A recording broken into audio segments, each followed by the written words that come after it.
All present and accounted for? Hail, traveler!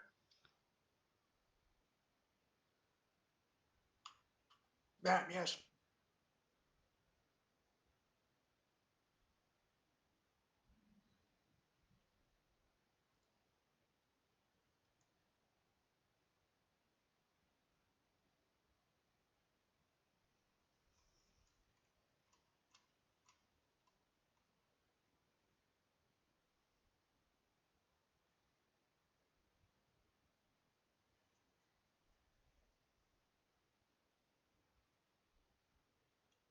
Okay, I'm just gonna assume everybody's ready.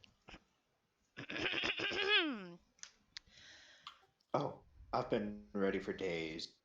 I actually never left Discord since last time I've been here. It was quiet. Okay, so last time you entered the town of Valaki, where you made your way to the Blue Water Inn. You got a free room for the night, courtesy of the Martikovs and JR's persuasion. Danica, the wife of the Martikov couple, asked if you could check on their missing shipment of wine, which was supposed to have come from the Wizards of Wine winery and was more than a week late. Assuring her you would check it out, you went ahead and rested for the night. In the morning, you went to check out the church you had seen on the way in, the Church of St. Andrew. There, Father Lucian asked your help in recovering the stolen bones of St. Andrew. You were directed to ask Milivoj, the gravedigger who lived at the orphanage of St. Andrew, if he had seen anyone the night of their disappearance. When you arrived at the orphanage, however, it was clear something was wrong. Milivoj was gravely ill, and not by ordinary means. Inspecting the place, you were eventually led to the attic, where a demon was using the form of one of the children, Felix, to torment the residents of the orphanage. You defeated the fiend, freeing the orphanage and healing Milivoj from his terrible influence. Well, last we left off, you had gone downstairs, and there in the doorway leading from the living room, the common room, was Milivoj, leaning on the doorframe, saying weakly, "Oh, what happened?"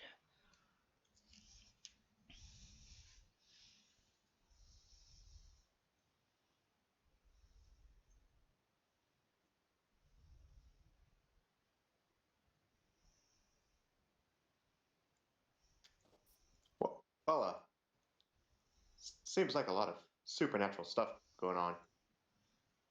Well, a lot did go on while you were asleep, I assume, sir?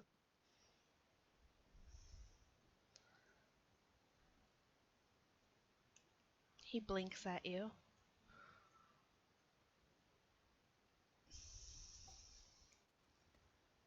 Yes, I'm a talking minotaur. Who are you?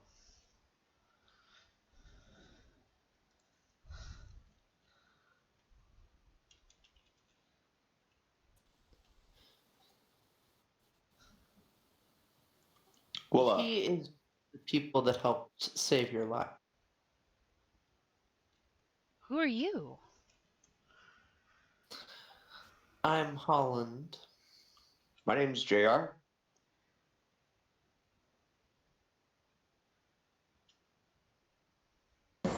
Wada. I'm Val. Uh, are you here to adopt one of the kids? You'll need to speak to the headmistress about that.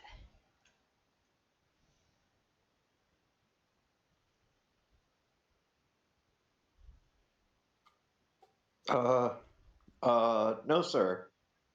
Actually, we had some questions if you have a moment.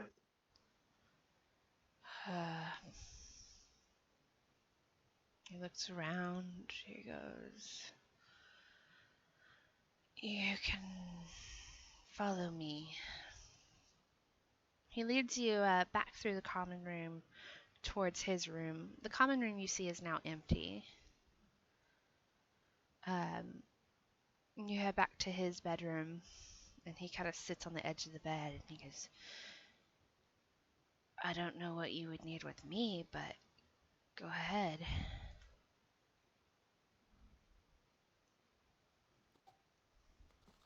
Well, do you know anything about the bones of Adril?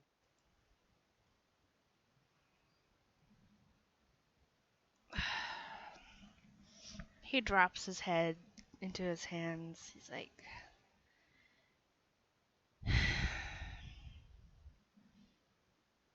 "I know I shouldn't have taken them, but I needed the money."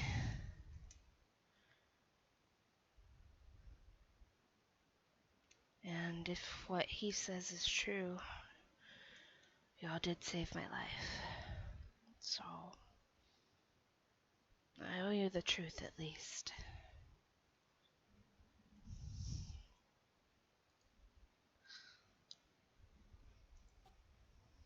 You sold the bones to whom?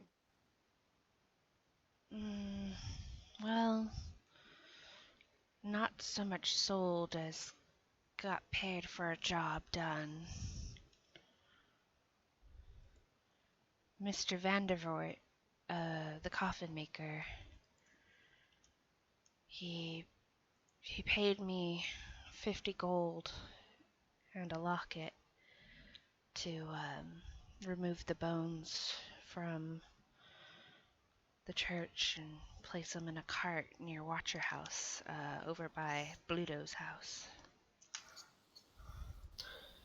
Is this the locket that you are referring to? And I'll pull the locket that I took off that demon, I guess, and show it.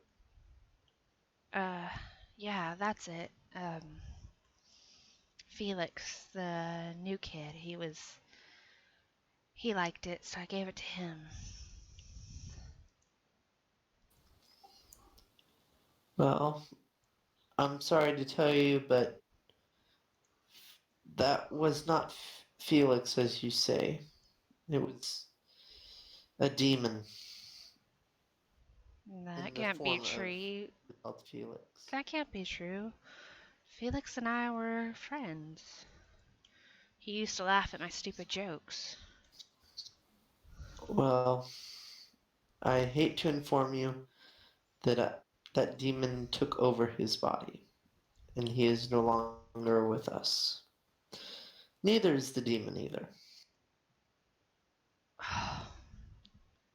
You just hear kind of muffled choking sounds kind of coming from behind his hands now. He's like,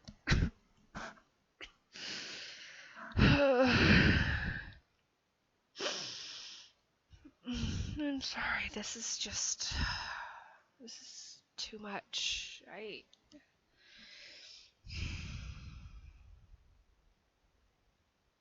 Did you killed the demon though? That's what you said? Yes, we did. That's good at least."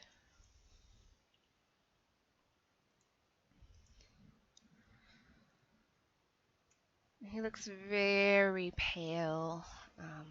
He seems to be having trouble holding his head up.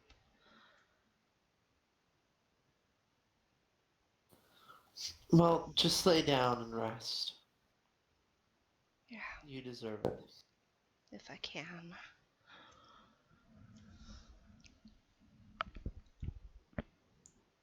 So, one more time. Where did you say you put the bones? In a cart near Watcher House. It's outside of the town drunk's house, Bluto.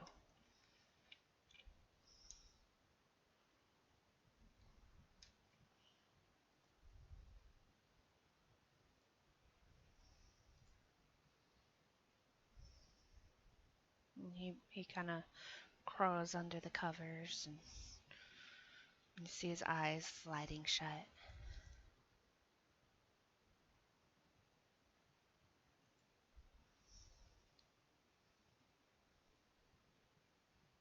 We should probably let him rest. I definitely think so. Yeah, I agree.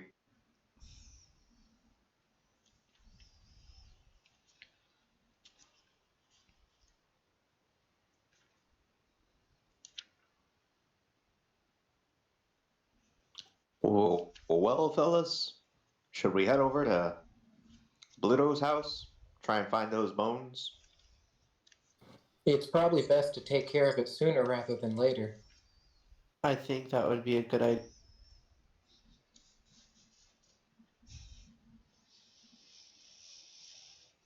How do you feel about it all, Largo? I feel mentally drained.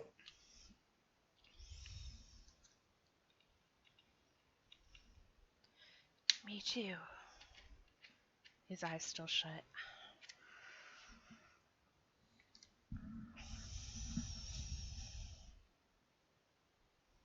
You, think we need a rest there, Largo?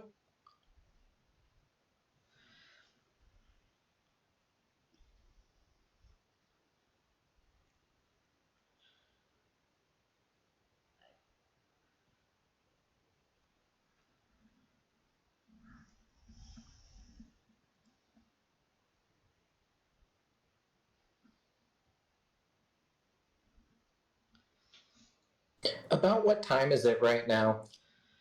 It's probably just around noon.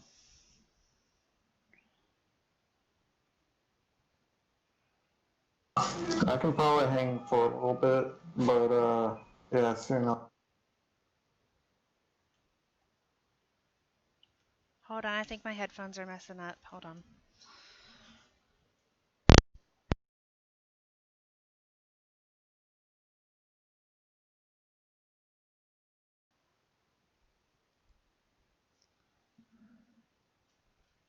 Can y'all hear me?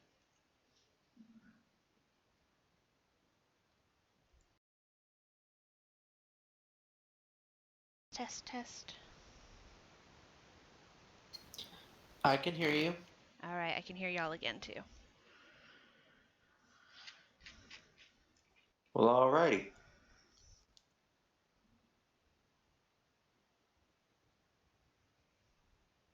All right, so what was the last thing y'all said? We're gonna go after the bones. Okay.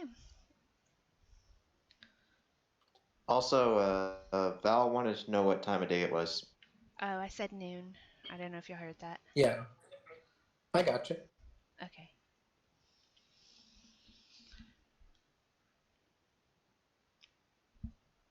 Okay, so which direction are you heading?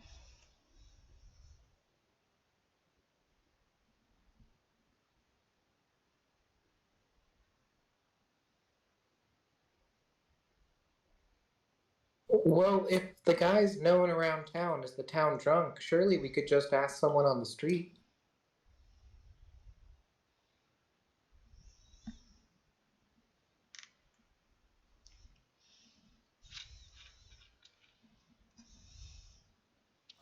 Hey, Yeah. Yeah? I think that would be a Million? good idea. Soft snoring sounds come from the bed he's in. Oh, well. Maybe we could find, Claudia. I mean, if we bump into her on the way out, that is. I don't know if she'll really want to talk to us very much.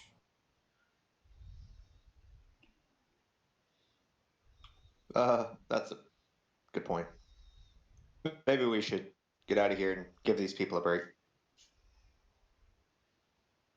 Well, they really know the situation now, and they've got a lot to kind of mull over. It might be best for us to just leave them to it. Largo, you still have those bones from the trunk, correct?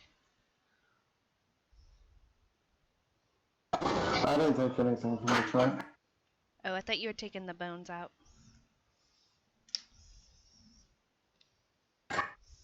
Somebody else did. I didn't touch anything in there. Oh. I don't remember taking any bone. JR, Val? I think the bones are still in there. Somebody said something about taking the body out.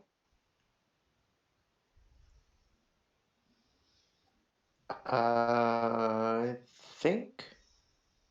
I think that was me.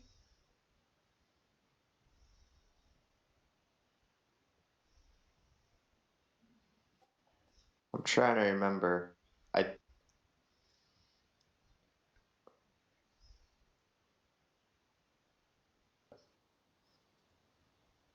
Can I dish out more than one at a time? How many do you have? Three tops. I think so. Also, I think we should get the bucket and a mop. I think it's in the chest, but You'll I probably do remember so I'm going to bring up. one of It was us also in your trunk, inspecting the body as or well as the knife and one checking it out. Oh, I think it's still in the chest can I though. open the locket? Hang on, I'm going to check on that. So you pull up the you pull out the rusty tin locket. Okay. And Yeah. And a dagger. Daggers are ranged. It's not really shooting, but I was gonna hard to say. shoot. I'll put the locket back in the pocket. Did you say you put the locket on? No, in my pocket. I'm just going to move on. So we will say that nobody has any bones. Sound good? Sounds good. Okay. Val definitely doesn't want any. Sounds good to me. Okay. And okay, so nobody has bones. You are going back outside? Yes. Okay. Back out in the yard of the orphanage, you see the headmistress, Claudia. She's standing in front of a crowd of children who are kind of restless. Some of the older kids are trying to keep them in line, but she stands at the forefront of them. And as she sees you emerge from the house, she goes, "Have you rid us of that fiend?"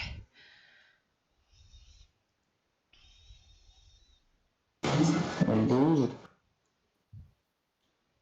Yes, we have. She breathes a sigh of relief. She goes, Good. All right. She turns around, claps her hands, and says, "All right, everybody back in the house, single file, and do not track any mud in." And she waves the kids through, coming up to you as the last one trickles in. And she goes, "This isn't an orphanage, it's a charity, so I don't have much to pay you." But she reaches into her, just this little side pouch, and she goes, "But the doctor did bring these from Millivauge, and I assume he doesn't need them anymore. So I'm going to give them to you." And she will hand to whoever takes them 2 healing potions. I'll reach out and grab both of them.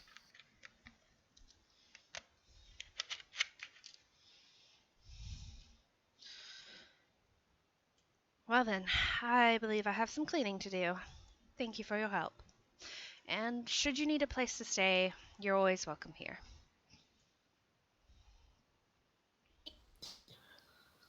Thank you.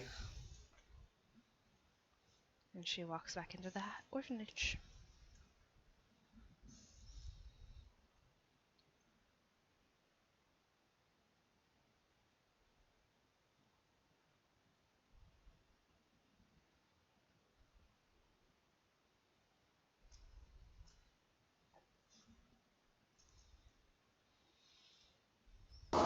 To the bone?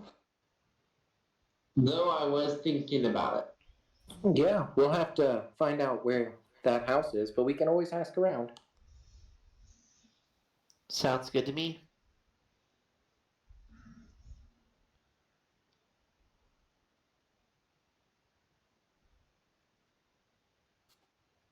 We could have. Well, we could have asked Lady Claudia.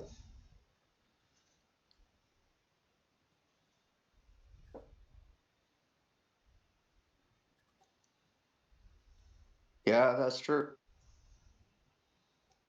You want to go see if I can catch her real? I definitely don't want to. She kind of intimidated me a little bit, I'll admit. I mean, it did seem like she had her hands. You just faced down a demon. Yeah, but she has that stern voice of authority, you know? She just kind of, I don't know.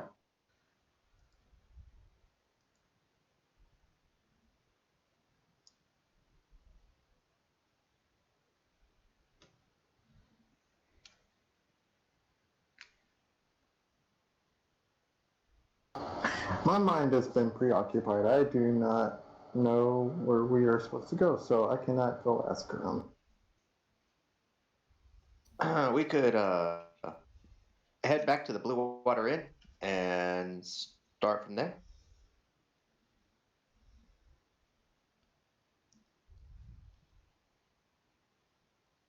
Sure. I'm sure the people at the inn would know.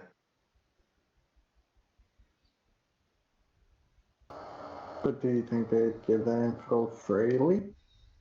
We are supposed to be helping them out right now. We might want to ask around in front of rather than inside. Or at least, somewhere along the way. I think that's a good idea.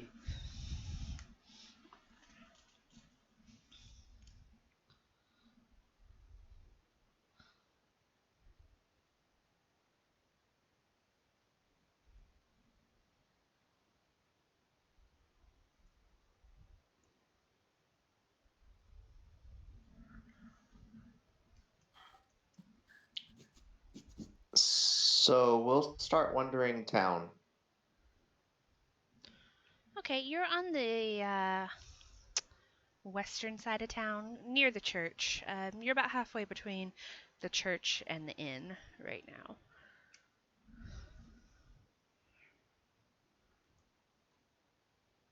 Well, if we're getting ready to leave, I probably would go back up for the chest and take it to the church. The whole chest? It's bigger than you are.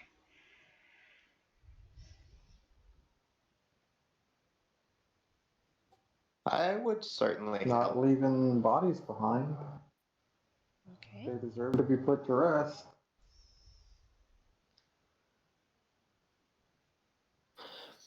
I will help too if I can.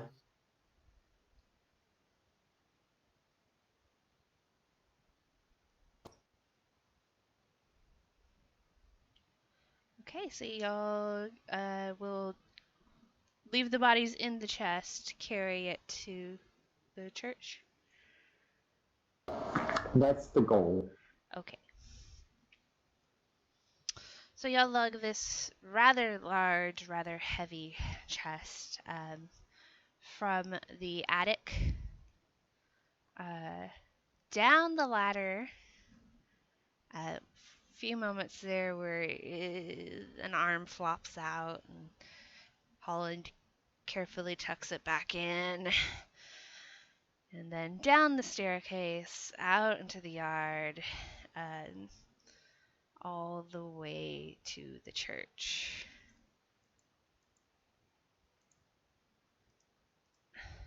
Let's see. What's your strength?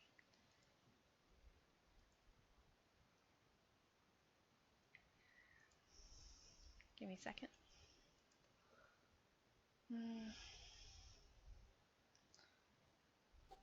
Well, should we take it inside, or should we leave it outside and go ask somebody inside, or what's the plan here, Largo? And Largo and Holland, let me get Constitution saving throws for you.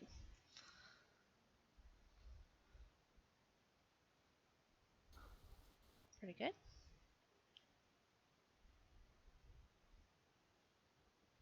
Okay, y'all are both good. A little winded, but nothing you can't shake off. I don't even see anything. If you switch off of dice roll and switch back, sometimes the first few don't really tick off easy. Thank you.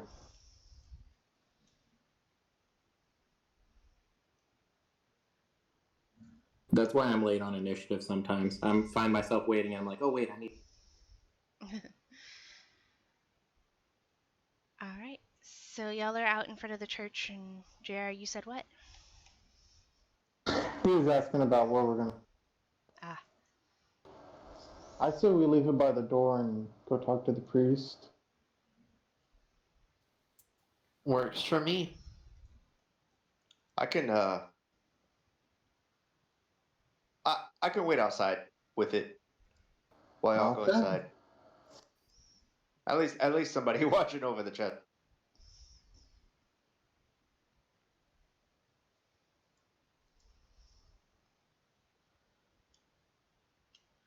Okay. So when you go in, you see Father Lucian delivering a sermon to a few worshippers. I'll sit in a pew and quietly wait.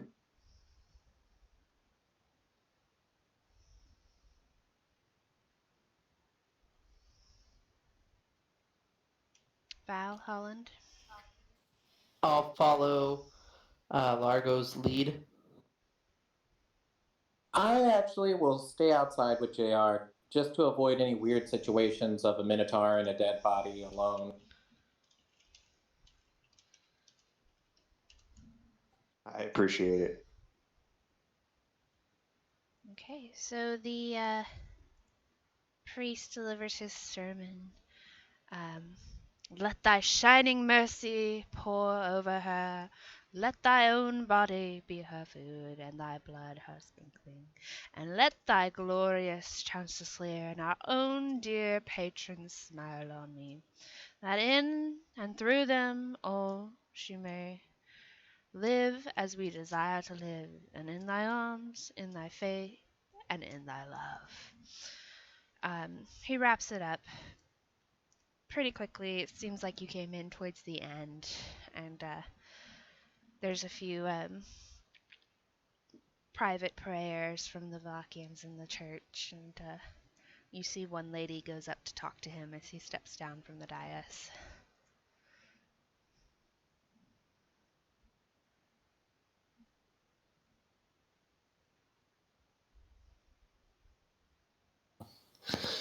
After her conversation ends with the priest, I'm going to try and catch his attention. The conversation does take a few minutes, and you see at one point she bows her head and he lifts his hand and places it on top of her head, and seems to murmur a prayer as he closes his eyes. And you see her shoulders just kind of sag in relief, and then she leaves. His blue eyes flick over to you, and he goes, "My child."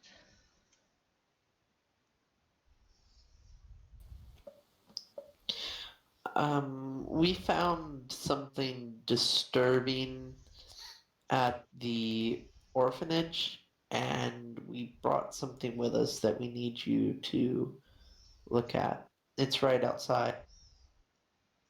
His eyes flick down to Largo. There appeared to have been a demon there, and I believe these are some of his victims. Oh dear. You say victims? I can only assume there's bodies in a chest. He looks Looks like a they've been little sat on. faint. Oh, he looks even more faint when you say that, and he kind of sways a little bit, and he goes, "Oh, morning, Lord, give us strength." He takes a deep breath and he goes, I'll send for Mr. Vandervoort. You may leave if that is your intention, or you may stay and pray over the bodies with me." I just wanted to see that they got put to rest. Of course, of course. And you see him kind of look to the back of the church and he goes, "Yaska, please go to the coffin maker's shop and have Mr. Vandervoort send a cart."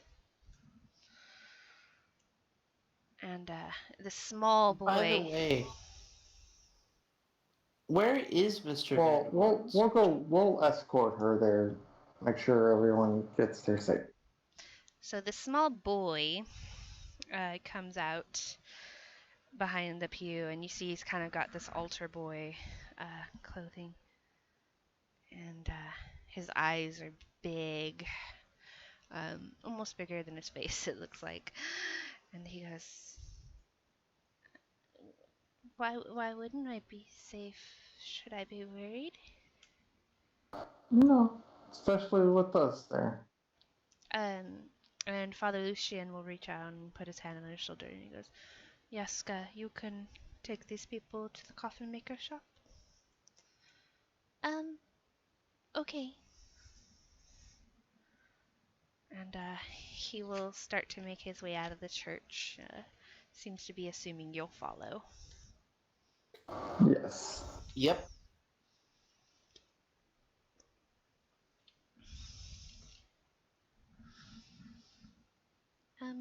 He looks back over his shoulders, big ol' eyes, and he goes, You can run, right?" I may not be able Yeah. to fast, but I can run. "Okay." Excuse me. And he's gonna start to pick up the pace and kind of pull his cassock to his knees, and he's gonna start running across the town. Tom, he's showing us where the guy is. Ah.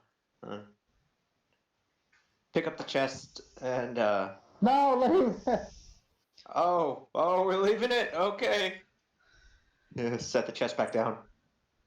Mal will nervously look at the chest and everyone making ground away from him, and then just start taking off.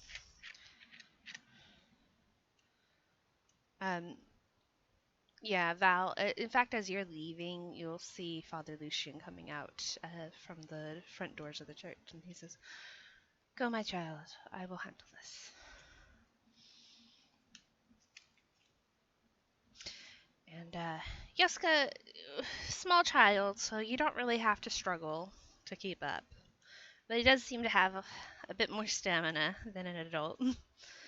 And he's going to take you all the way across town to the eastern side. So along the way, you pass the Blue Water Inn. You're going to pass through what looks like a town square. And the thing that stands out about this is it really stands out in your mind. Mainly because there is several stocks around the town square. There's posters, there's shops, and it seems to be just this festival of color. Um, they have limp, tattered garlands and painted wooden box filled with tiny dead flowers. At the north end of the square, there's rose stalks locked in which are several women men and children wearing crude plaster donkey heads. There is peasants in patchwork clothes drawing water from a crumbling stone fountain. The tall... Sorry, I can't talk. Standing tall at the center of the fountain is a gray statue with this impressive-looking man facing westwards. You're coming in from the north side. And then all around the square are different posters just plastered everywhere. Your eyes kind of catch these as you run by. Come one, come all, as they're repeated over and over. It's good enough for you to get everything. Come one, come all to the greatest celebration of the year, the Wolf's Head Jamboree. Attendants and children required. Pikes will be provided. All will be well. The Baron. Another one stands out.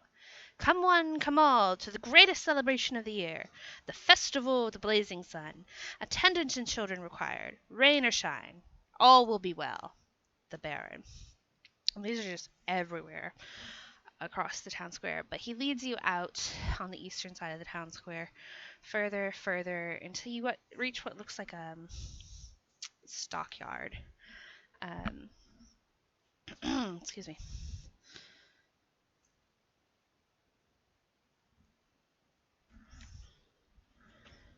Going the wrong way. The stockyard has several locked sheds along its periphery, and is adjacent to this roomy-looking warehouse. A wooden sign above the front gate reads RSX Stockyard. Parked at the south end of the stockyard is a sturdy carnival wagon, its colorful paint beginning to peel off. Faded lettering on its sides spells out the words Rictavio's Carnival of Wonders. A heavy padlock secures its back door. And he leads you to the back of the stockyard, where there is this uninviting shop, 2 stories tall, and has a sign shaped like a coffin above the front door. All of the windows, shutters are closed up tight, and just kind of a silence around it as you approach the door. Yeska, slightly breathing hard, not very. Like I said, he really seems to have some stamina here. Goes up to the door and he goes, Mr. Vandervert? What is it? You hear a voice growl from inside. Father Lucian needs you to bring your cart to the church when you have some time. Okay. I'll be there later this evening. Okay, thank you. And then Yeska looks back at you expectantly. Would you maybe know who Bluto is? He wrinkles his nose and he goes, yeah, he doesn't come to church. Do you know where we could maybe find him or where he lives? He probably is at the place where they serve the drinks you're not supposed to have. That's where I heard somebody says he spends a lot of his time.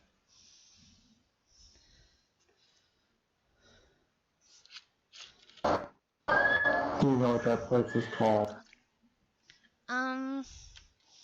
It's got a picture of a wave on its sign.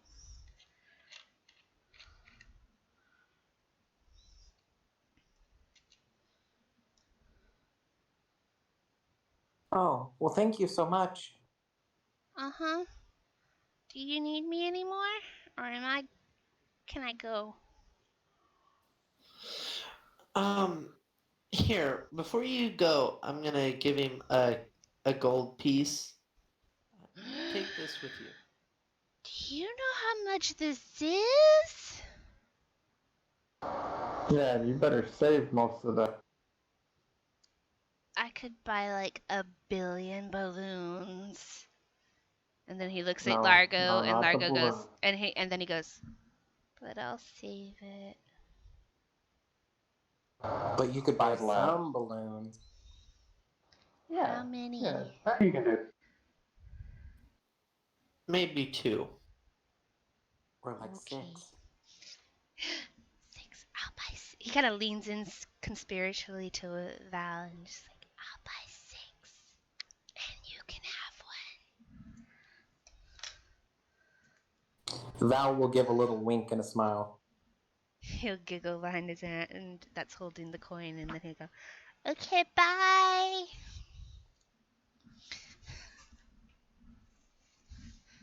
And he'll take off.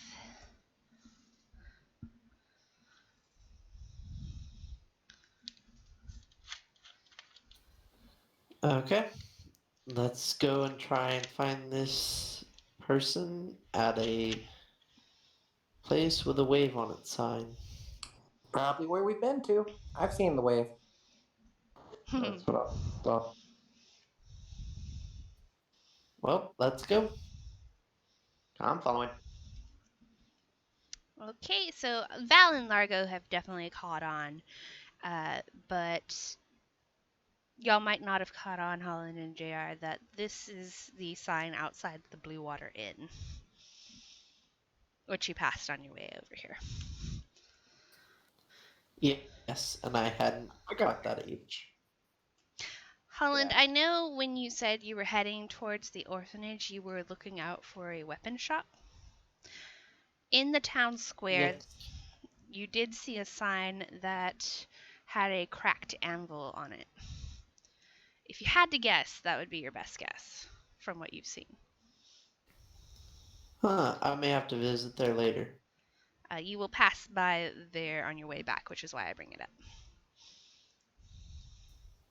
Okay, I'll just follow everybody until I have time to go there. I thought you were leading. Oh, I thought Largo and Val were leading.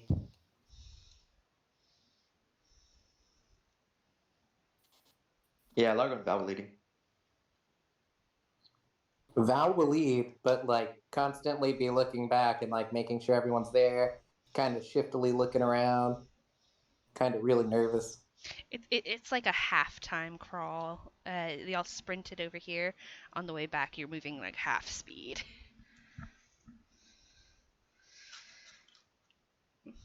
So you make your way out of the stockyard, back through the town square, and back up north a little bit until you're just outside the Blue Water Inn. Well, when we reached the square, would Holland have said anything?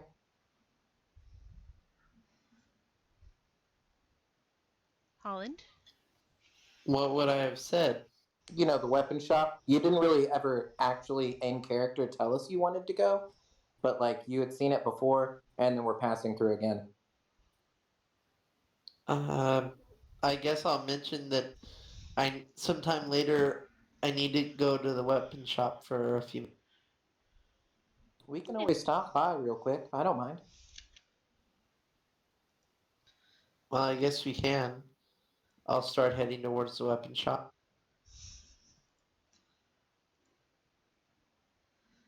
Okay. So as y'all pass through the town square, you go to this shop that just no name. It just has a picture of an anvil that's cracked in half. And you head inside through these. Best way to describe them is saloon doors. They swing open as you pass through. Inside, there's a huge man. Looks like he's banging on this anvil, making maybe a horseshoe or something. And on his wall behind him, you see a mishmash of weapons and armor. Across the store, you see a very thick woman. She has a piece of wood in her hand, and she's carving it.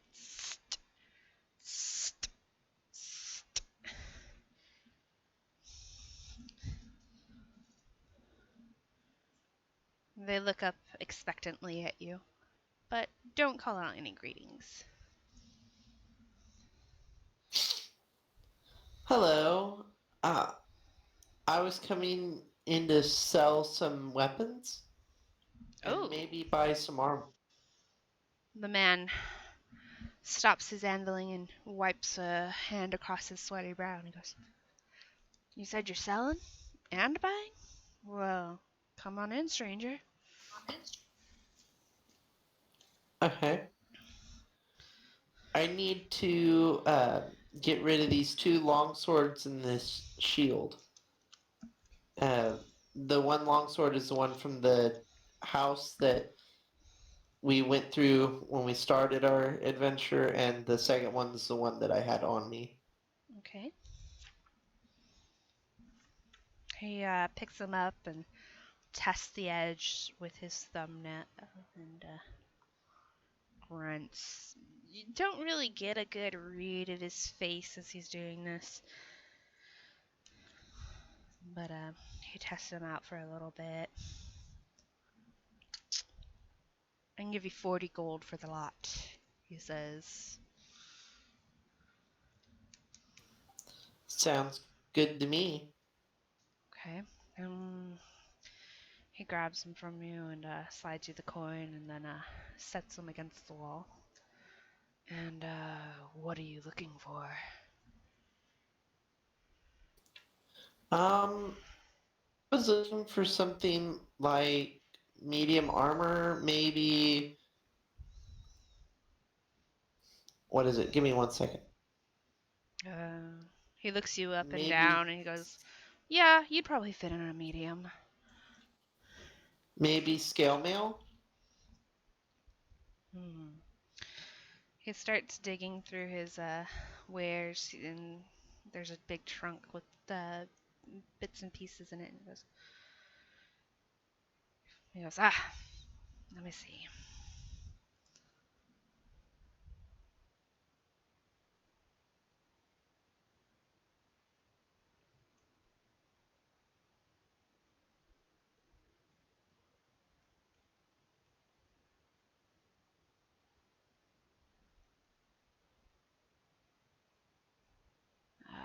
We're a little short on armor right now. I only get what other people bring in. Swords are my specialty.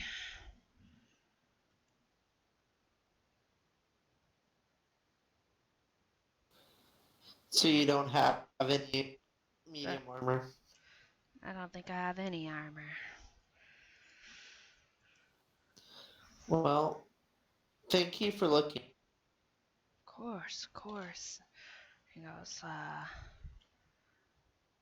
got some short swords and some daggers. Plenty of those. Or if you're looking to put some silver on your weapons, I can do that. Though I'll tell you it's gonna cost. That's true, but I already have my weapon.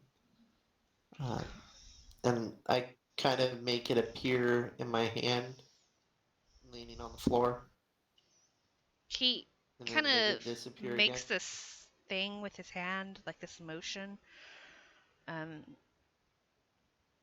and it just kind of like looks kind of askance at you, and he goes, doesn't seem to meet your eyes anymore. He goes, how about your friends there? They in the market for Do anything? you do you think maybe you could do with an extra short sword? And Val will pull one of their blades out. Yeah, I can always do with extra weapons.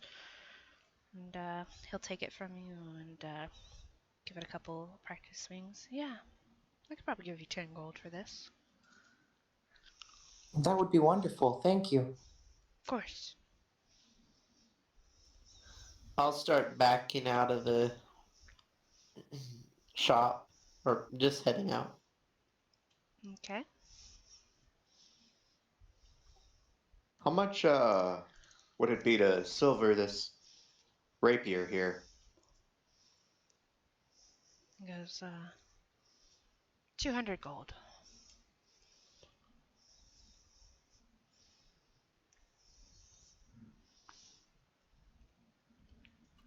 That's a that's a pretty mighty offer. I do appreciate it. So you'll do it? Well, you see, I don't exactly have 200, so thanks, but no thanks.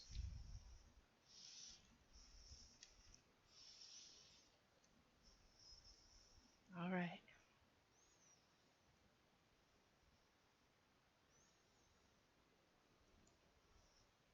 Well, have a nice day. And Bao will shuffle out. He'll nod at you and go back to hammering on his horseshoe.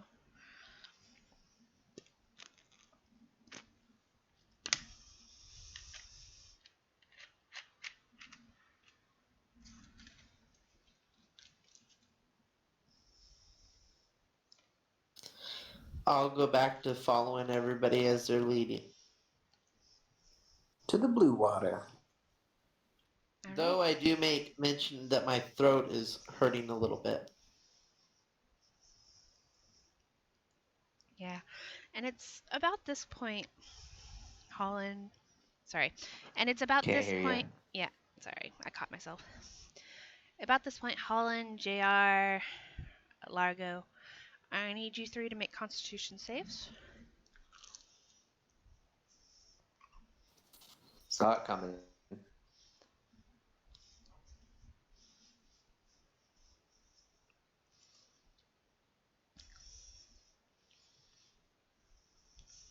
Y'all are so good at this.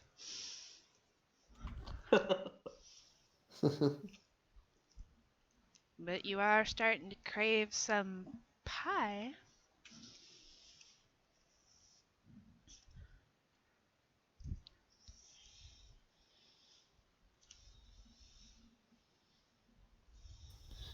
I believe I have one little piece left.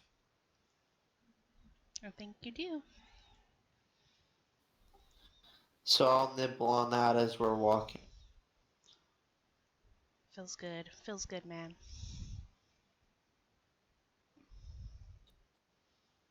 I'm actually just gonna try and resist the urge. So you do.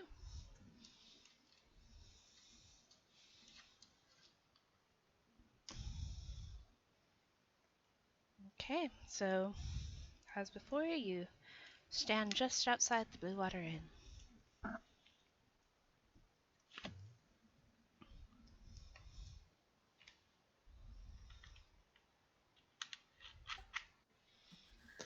Well, we're here. Here we go. And JR will head inside. Okay. Inside, you see Danica behind the bar, the hunters sitting at a table, and Vasily sitting at another.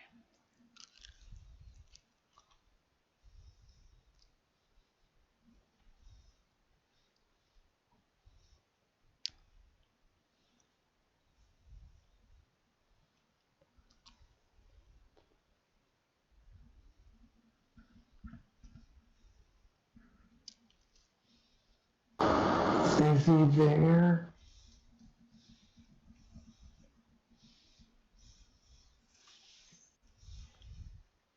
Not offhand. I don't see him unless he's one of the hunters. I don't really think that that's him.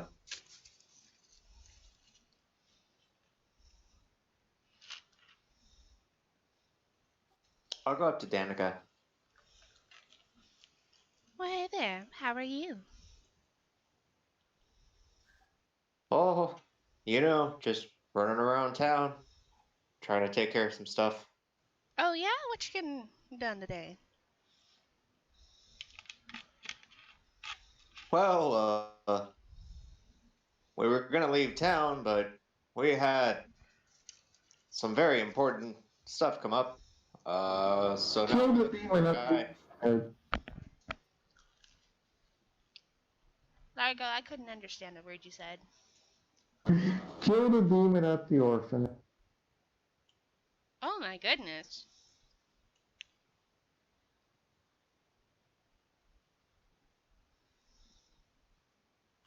Jared will just like look at Largo. Yeah. I mean, he I was think a I think demon. Largo's just a little tired. I think he's just tired. Is all. He was eating on the children. Anyways, uh, we're looking for a guy named Bluto. Have you seen him? Oh yeah, old Bluto's in here every night. Though, come to think of it, he wasn't here last night. Do you happen to know where he stays? Mm, he's usually fishing up at Lake Zarevich, north of town. But last time he was here, he said he got this special good luck charm he found recently. And, said it was going to help him get better fishing. Poor dear, his wife Vanessa recently passed away due to illness, so he hasn't. I think he's thrown all his energy into fishing lately. Well, unfortunately, that good luck charm was taken from the church by one of the boys. We're just trying to get it back for the priest. Oh my goodness, you don't say. Well, I hate to hear that.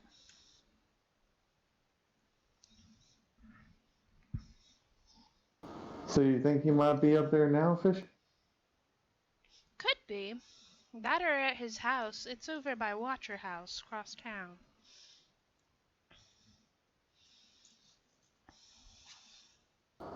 How close? Oh, if you head north up this road, up the main road a little bit, the house will be on your, Watcher House will be on your right. You can't miss it. It's the gloomiest building you ever did lay your eyes on. And, his is right across the road. And keep following that road, you'll make your way to the lake. Got it. Appreciate it. Of course, of course. Keep an eye out for the Mad Mage of Mount Baratog. Few folks used to see him skulking around the North Shore, shooting lightning bolts in the water to kill fish, but haven't seen him in a couple weeks, I'd say. That's a bit scary. Okay, definitely keep an eye out for that.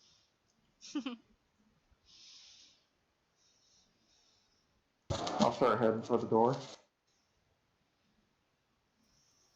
I'll follow Largo. Jared's just gonna walk out, muttering, "No subtlety, no subtlety." You've offended the bard. What subtlety? It's called honesty. Honesty. Honestly, I don't think she needed to know about all that. It was true, though. Thank you, Val. Last thing we need to do is cause a chaos and ruckus that some new people came in town, slayed a deer, and now we're Well, out and she seemed about. affected at all. She seemed just fine. Yeah, I mean, we didn't start any fights or, fought anything on the streets. Just killed a demon. Pretty good stuff. Most people are grateful for something like that. Just not looking to get attention is all. That's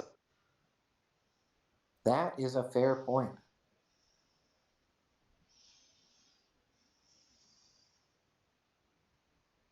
I'm okay with attention, just don't want no negative attention.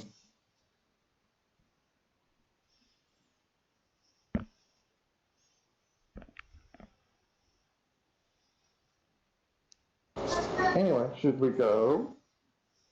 It's up to you.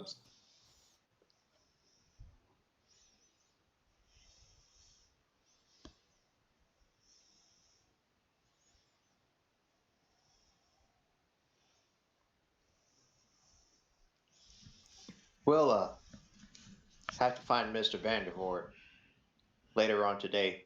Kind of want to do that last.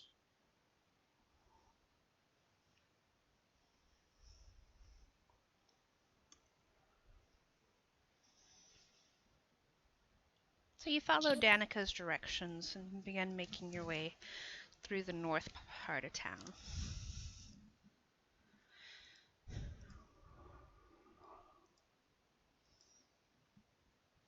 Let's see. We are looking for Blue's Clues. You are. You make your way to this rundown looking house. Next door, you see an older woman arranging pots of sickly looking flowers. And across the street, the house you're currently looking at is in the shadow of this grim, larger structure with gates in front of it.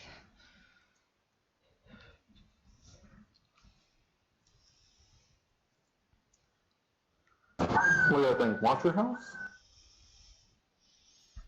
Fits the bill.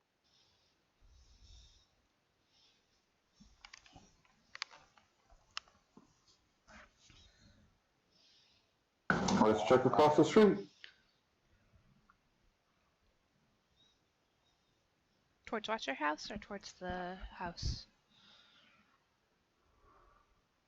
Across the street of Watcher House. I'll be right back. Give me a few minutes. Actually, this is a good point to take a break, so let's go ahead and do that. Give us 5 minutes.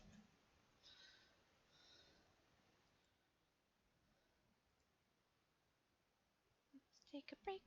Let's take a break.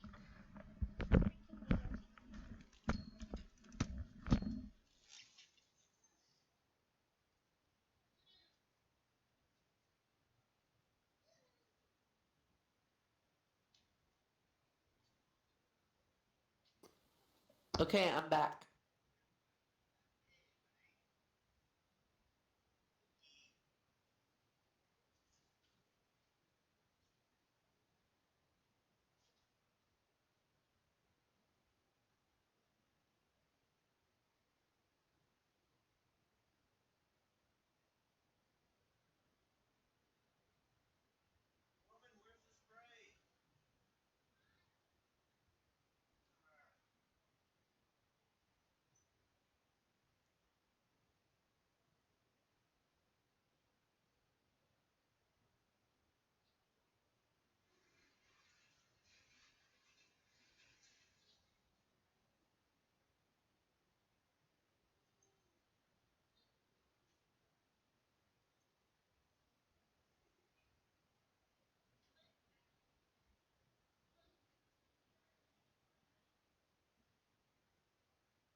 Everyone's on a quick break, real quick. Okay.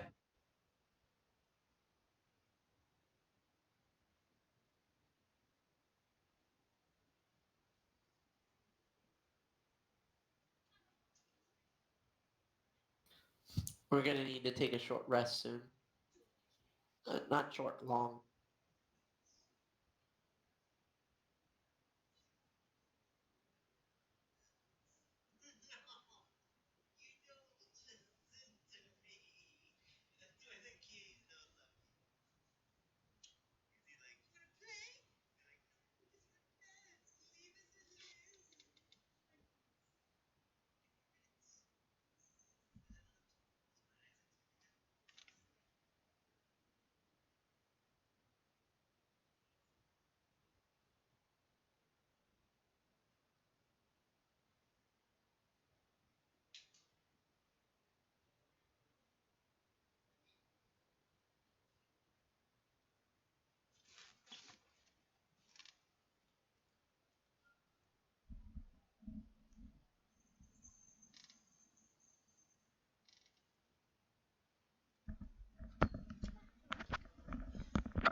We are looking for Blue's Clues.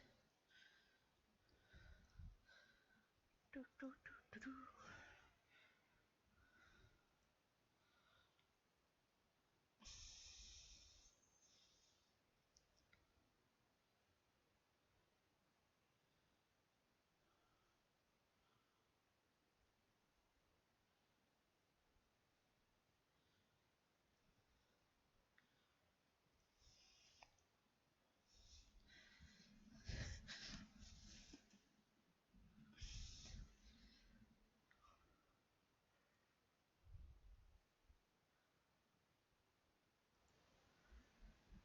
Okay, who's ready?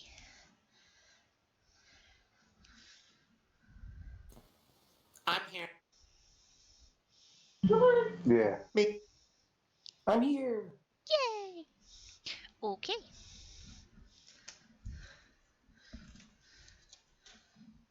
So you approach the house.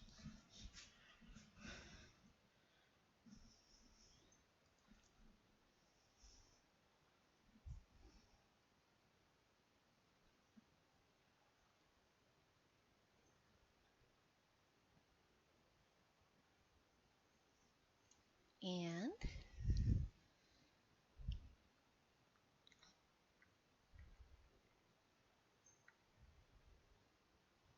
What should we tell him?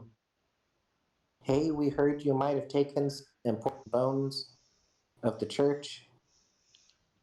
Want them back?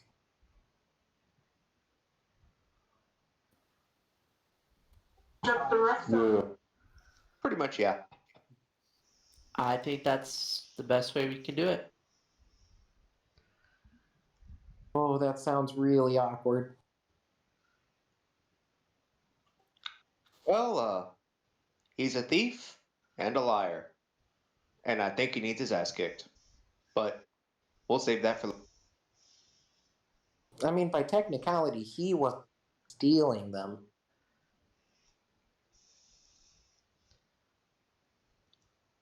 He did say.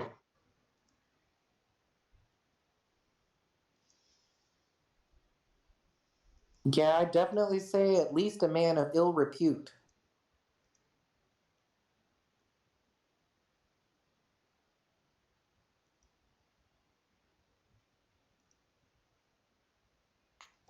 I'll go up to the door and knock. you get no response, though the lady next door begins to look at you askance.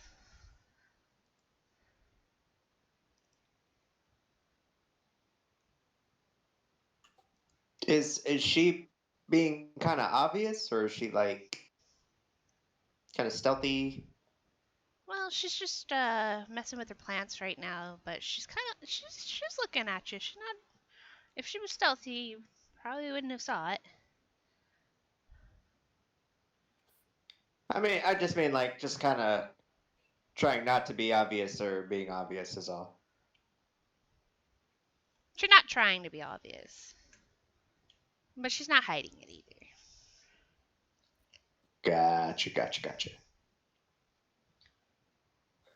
I'll knock a little louder this.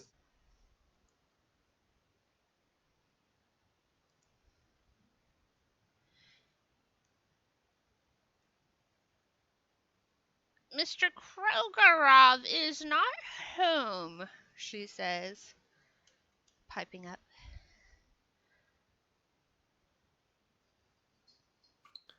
Uh, Rogorog?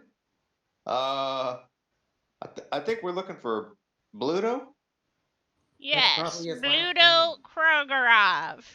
You're looking for somebody and you don't even know his full name? Well, we're only told his first. He hasn't been home for over a day now. Either drunk or at the lake, I'm sure.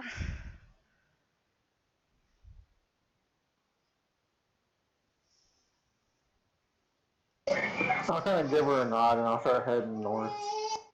Okay. I'll follow Largo. 10. 4. Thank you, ma'am. Oh, ma'am, you. She goes back to her plants. Little self-satisfied smirk on her face. You sure told off that bar. And you'll begin to make your way north, heading through the gates out of town.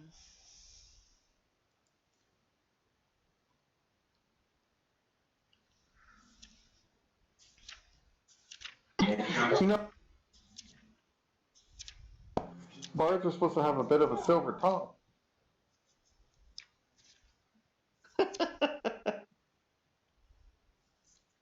Well, could if I wanted. Looking off to the side. Oh, that makes sense. You just don't want to. That's why. Okay. We've all seen how, persuasive JR can be when he wants to. That camp was quite interesting. All right then. Can we just get to this lake already? Enough about all that.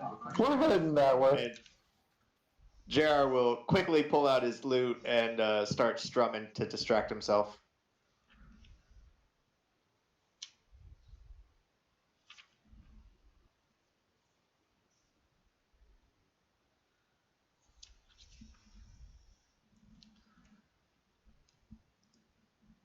Give me just a second.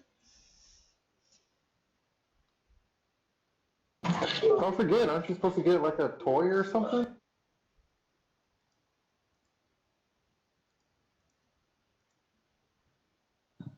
Oh, I haven't forgotten.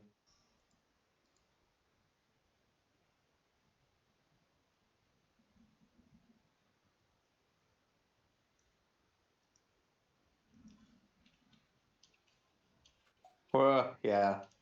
I mean, we all definitely came here for a reason. But now it's just our reasons are all over the place right now. It sure did get complicated as soon as we got here. Okay. I just know it'd be a shame to disappoint that poor lady.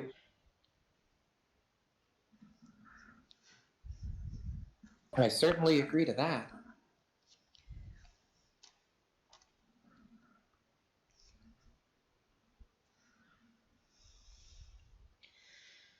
Okay. So you head out of town a bit. It's evening at this point, probably just after 5. And at the foot of a mountain, nestled in the misty forest, is a large lake. The water is perfectly still and dark, reflecting the black clouds overhead like a monstrous mirror. Pulled up along the shore are 3 small rowboats. A 4th boat can be seen in the middle of the lake, with a lone figure sitting in it, fishing pole in hand.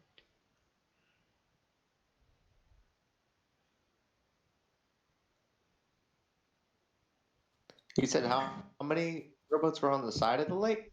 3? 3. And one in the middle of the lake.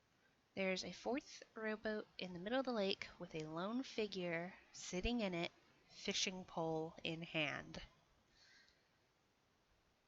Think that might be him? Absolutely.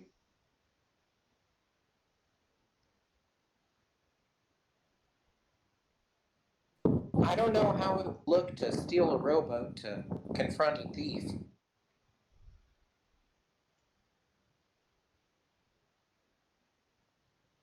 Well, we wouldn't be stealing per se. There's nobody even out.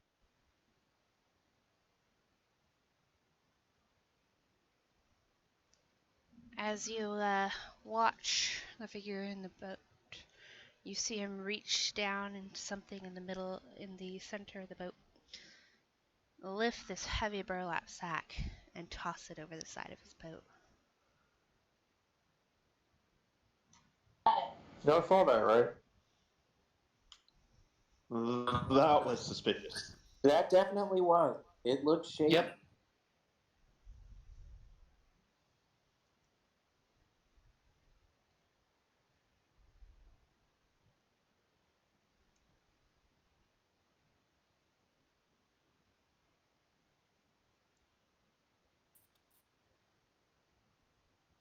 Y'all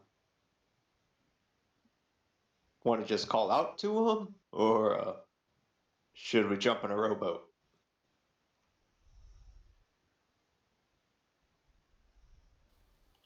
Either way, I'm good. Well, shit, I don't know about taking somebody else's robot. I have some torches. We could try to flag him down.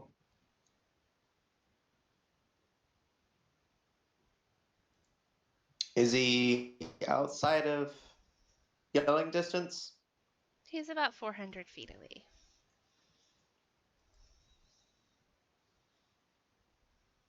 So close.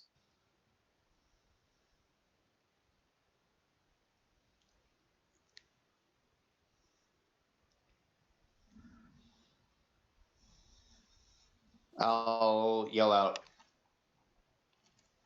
"Hello there!" You get no response.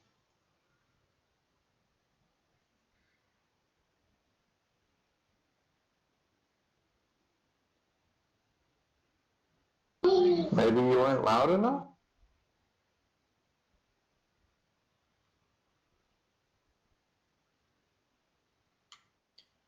I'll start getting in a boat. Okay. I'll follow JR's initiative. Maybe I'll just, stay here and keep an eye on the shore for that lightning wielding madman. Oh, the Mad Mage? I doubt he's a real person. I don't know. They sounded pretty convinced.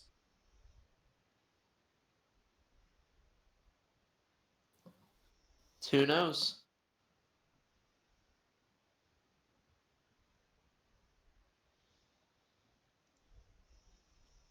Larko, you said you're not coming along, right? No. Two come. Okay. I will start rowing with Holland. Okay, tell me which skill you would like to use. Persuasion. Shut the fuck up. I want to That's a persuade DC the 35. lady to get me.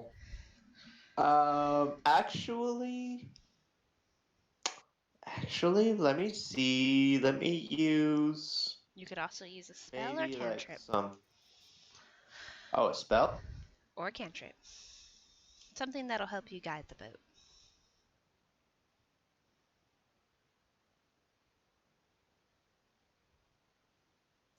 I can use let me see if I can use prestidigitation. How is that going to help you steer the boat? No, I don't think it will. The Oh, water tastes it better. says a puff of wind, but that's not really quite enough, I don't think. No, Nah, you'd probably I need don't at think least a puff of wind. gust. Well, Yeah. I guess if nothing else, I could cast Shatter. But I don't think that would help. JR already said he's taking this challenge, so. Oh, okay. I will just use strength and paddle up. Okay, roll me a strength check.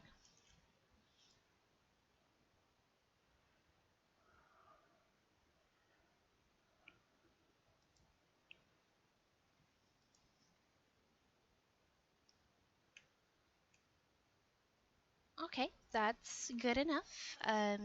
Since you're using the boat, it's pretty easy. So you're able to reach the boat. The man sitting in the boat has this glazed look in his eyes, and he's sitting and seems to be focused on his fishing rod. Near the boat, you see burbles of bubbles coming from where you think he dropped the sack.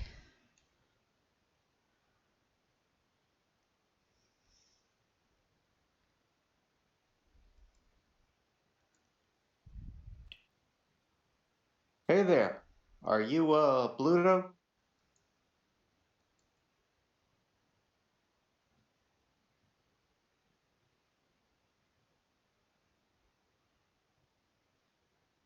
Uh, he looks up at you.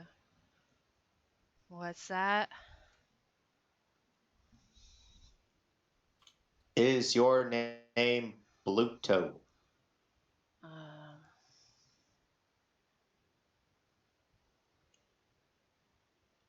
yeah.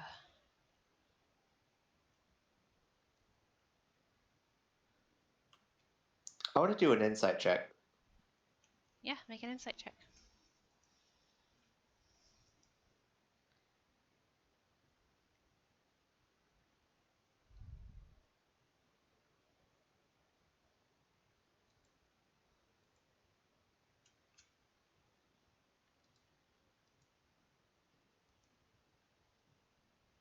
Doesn't seem like he's lying. He seems pretty, though kind of out of it. He does seem confident of his answer. Less confident of who's asking it. Gotcha. What'd you just throw in the water just now? That's my good luck charm. It's gonna catch me lots of fish. Then I can kind of wipes his mouth. I'm buying myself a drink. Uh-oh. Your good luck charm? Why would you? What was your good luck charm? Oh, just a Vistani. They say they're lucky.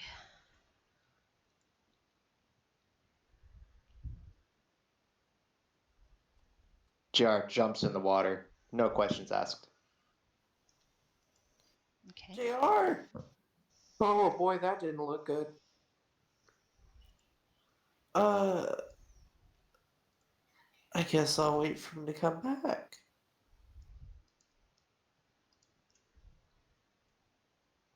Val's gonna start making a fire on the beach.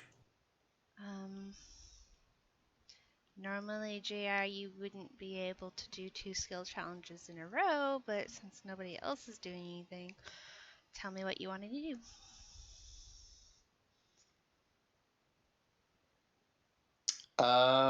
Could I maybe do like a survival? And what are you using it? How are you using it? To find the sack that he might have dropped. Okay, but like, how are you using survival specifically to find the sack? Just because I know where the bubbles came from, and I know where he dropped the sack. So I Okay. was just trying to No, that's follow what the I was same asking. path that So yeah, go ahead. Yeah. Uh, could I?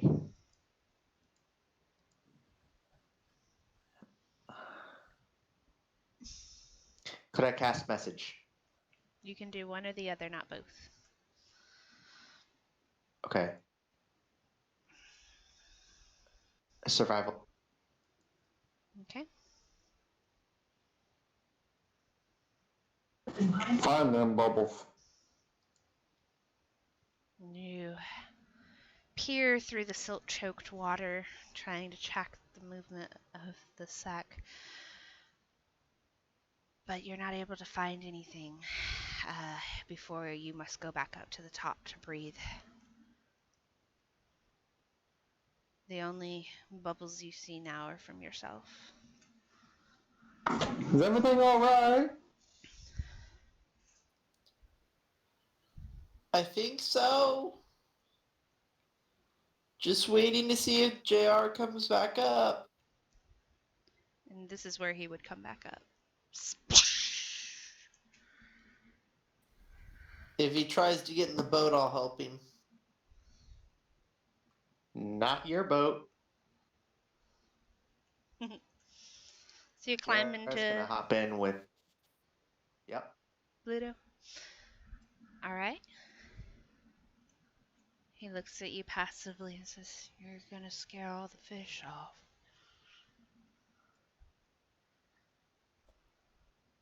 What was that Vistani's name? I didn't ask.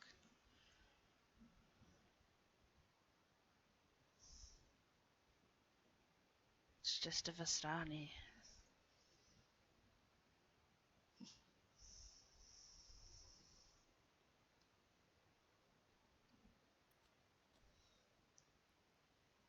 I will cast message and ask him one more time. What was that Vistani's name? And you're pointing it at message. At Pluto. So he just kind of gets this I'm casting reverb. that. Okay. So Right. That's it's just for like more intimidation purposes. okay. So you cast it, and he's like, he continues to look at you passively. Don't know.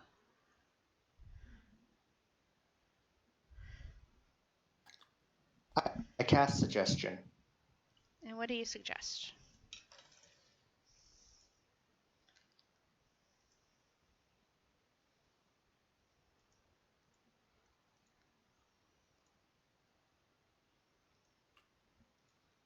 Oh, never mind. I can't do that. So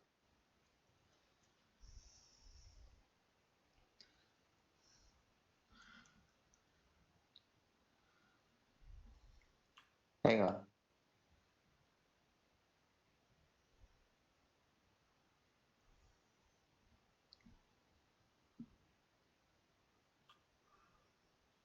Okay. Never mind. I'm ready at the point of no return. So I'm just gonna hit him with Eldritch Blast.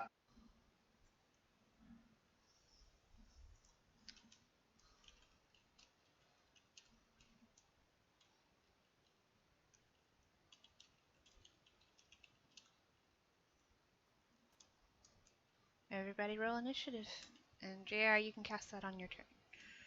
I'll let you cast it before your turn, Okay. I mean. Sorry.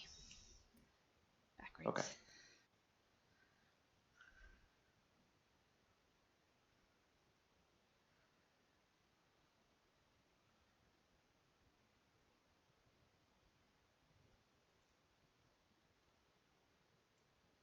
JR, you still need to roll initiative.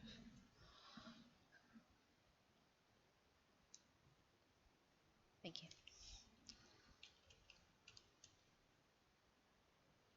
Okay, so let me see.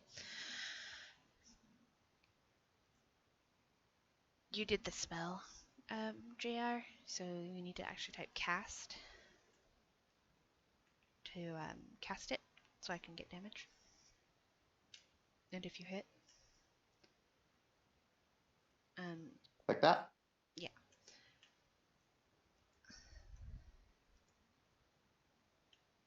I need you to roll at disadvantage though because he is within 5 feet of you. Okay. Let me You're in a reroll. boat.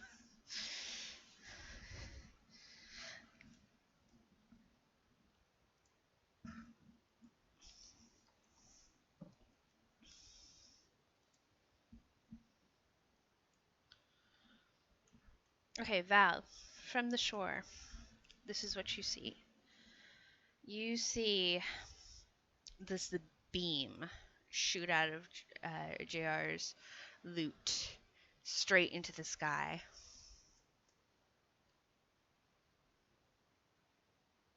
I am gonna be real concerned and keep making my little fire.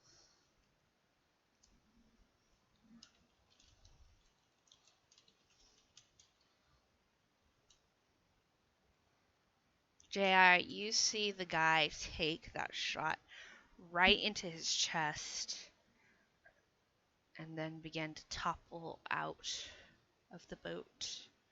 Just kind of slide over into the water and begin to sink.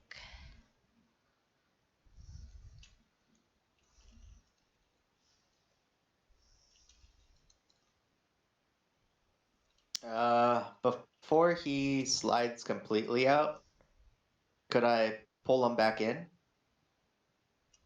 Uh-huh. It's your turn. So you can do that. Is he completely? Is he pretty obviously dead? Oh, he did. Shortest initiative ever. I should have just had to shoot him. Jay, what's going on over there? I'll take out my dagger Uh-huh. and I'll stab him one time. Where? Any And particular I'll place? whisper in. Huh? Any particular Just place? to the stomach. Okay. And I'll say, for the Vistani. And then I'll throw him over. And then you just chuck him over. Holland, you see and hear all of this. I'm just sitting there in shock. Largo, Val, you'll see most of it, though it's hard to get details.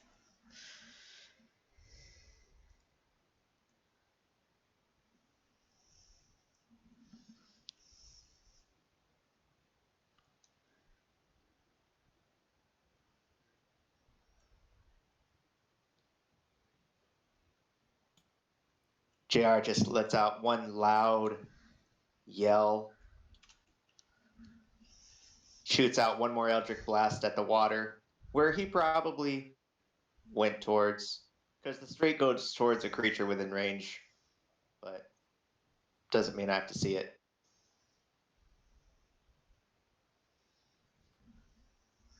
Oh, it And then really starts doesn't. What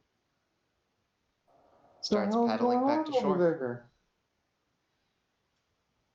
So, you gonna take Bluto's boat, or are you gonna take, go with Holland? I'm gonna go with Bluto's boat. Okay, so, the fishing pole is still sticking out of the front of this boat. Kind of in a little, kind of caught, against the rail on one of the seats. And you take the oars in hand and start rowing, leaving Holland behind towards shore.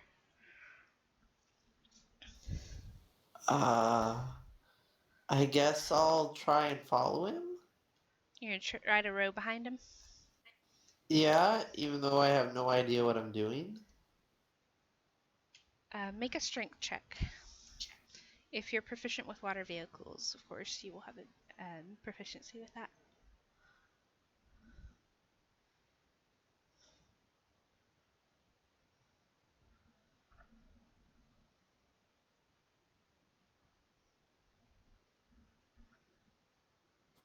I am not fish. Here's my check. Okay, you're able to follow, though probably one boat length behind, as JR furiously just paddles his way to shore.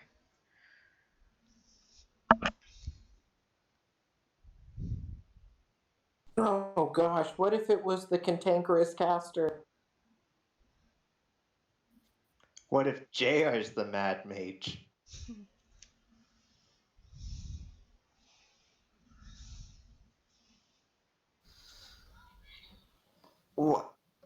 Why did you kill him? Oh, geez.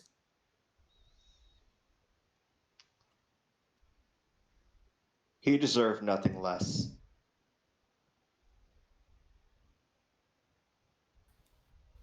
Did you find anything when you went underwater?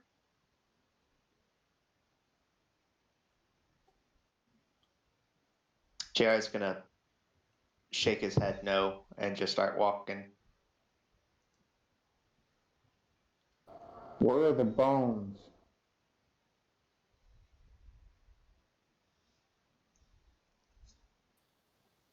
I think Bluto threw them under the water. JR couldn't find them though. And then when he came back up, he killed Bluto. You murdered him? Just murdered him? Jared's gonna stop in his tracks and turn around. He killed a Vistani. He killed a Vistani in cold blood for good luck. He deserved death.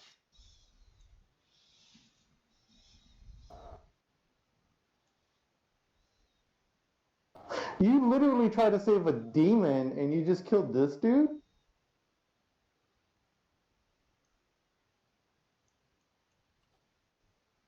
He may not be in his right mind. We don't know what these bones do. Oh man. That's fine. I'm going back to his house right now. Oh gosh. I could care less about some demon. I just didn't want to kill him right off the bat. Maybe just interrogate him. But this guy, no, he went too far. Okay, so eating kids wasn't. But one person, that's too far. Eating kids, we didn't know that yet. One kid, maybe. And one wasn't enough? One was more than enough. I just wanted to interrogate him, like I said. But not this guy. We couldn't ask him questions where the bones were or anything. No, let's just murder him. And I would do it again.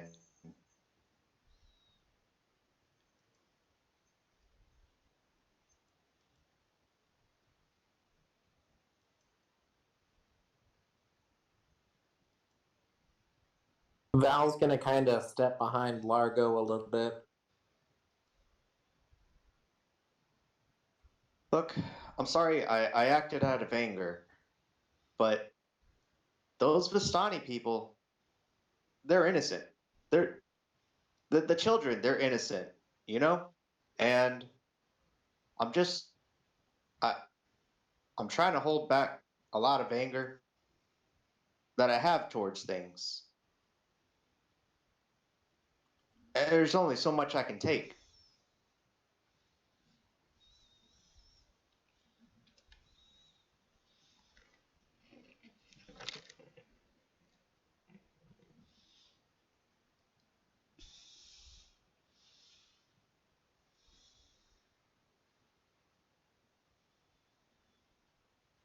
Every now and then a Minotaur, he reaches his breaking point and And just murders people. Yeah, okay, we got that. I mean, I'll walk up and put my hand as high as I can on a JR's shoulder. I don't know how tall he really is. And just tell him that we all have our demons. We just have to live with them.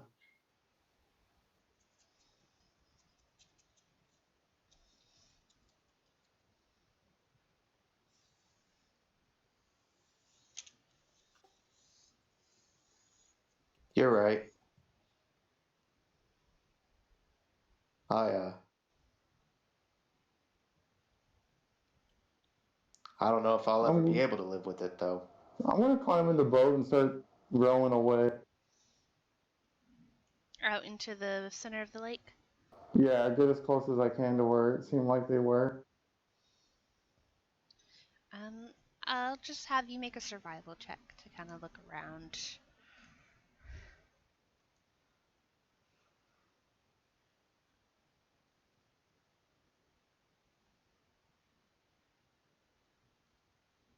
Okay, you think you got a pretty good estimate of where they were, looking towards the shore, checking yourself.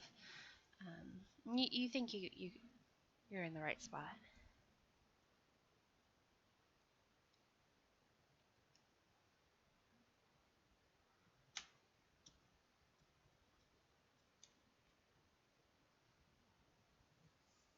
One second, hold on.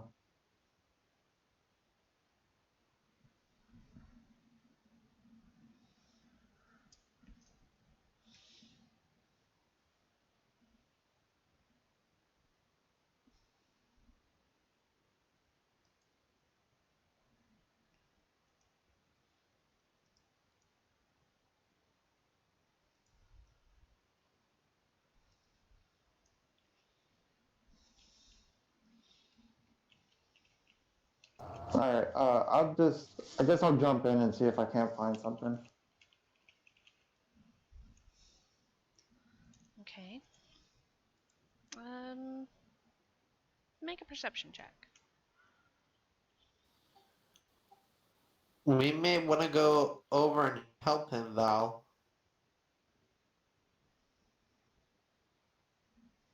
I mean, I'm still not really. I don't feel comfortable with any of this. I don't know. Well, should we just leave Largo be? I mean, he just jumped into the water. I mean, if you want to go out there, I'm just trying to wrap my head around everything happening. Mm, I guess I'm gonna go try and help Largo. I'll jump in the boat and try and get to him. Largo, the water is cold and dark, and dirt is permeating every bit of it. You aren't able to see anything. I'm holding on to the edge of the boat. Do I see Holland come? Yes, in fact, as you come up over and lean your arms over the edge of the boat, you look out and see Holland beginning to row his way back towards you. Is this a spot? Is this the area? I believe so. I'm coming to help. Maybe I can see something that y'all haven't.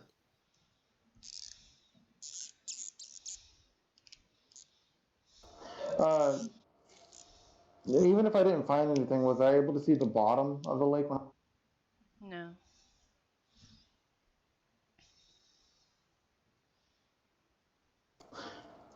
And how far did I go down? You went a pretty good distance down since you can hold your breath for so long. You went as far as you think you could. And there was still more to the bottom. Mm-hmm. Is there an anchor on this rowboat? Just a little water anchor. Yeah, but they would obviously have it, the rope long enough to reach the bottom. No, it's just a little water anchor, so it just hangs over the edge of the boat and holds the water there. It doesn't reach the bottom.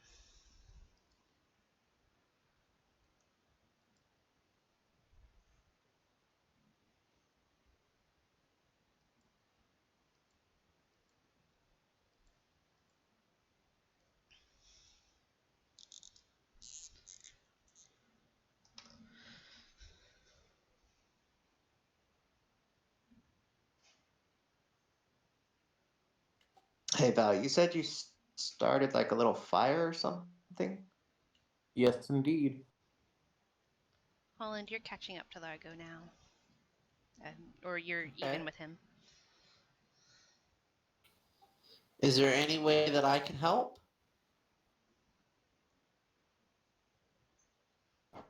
I couldn't reach the bottom.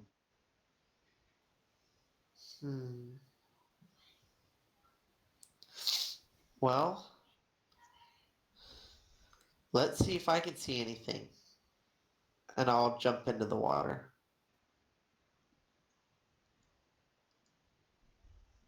Okay. And you just want to take a look around as you dive down? Yep. Okay. Trying to see if maybe my dark vision has any help. Make a perception check.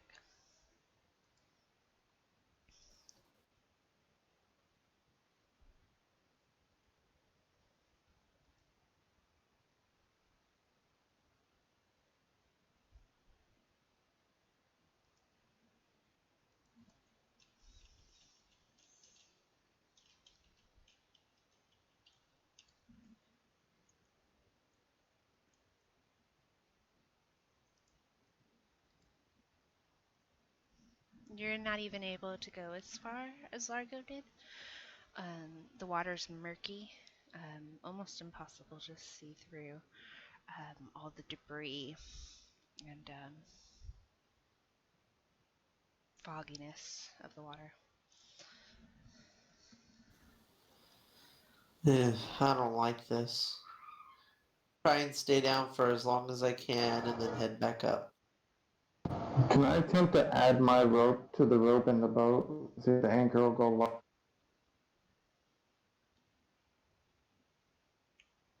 It kind of floats in the water. It's not like a rock anchor or anything.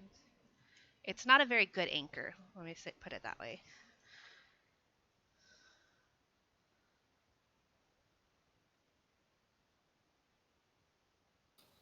Is there anything I can grab while I'm underwater? You didn't find anything. Okay. Then I'll swim back up.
So you two don't seem to see anything or see any way to get to the bottom.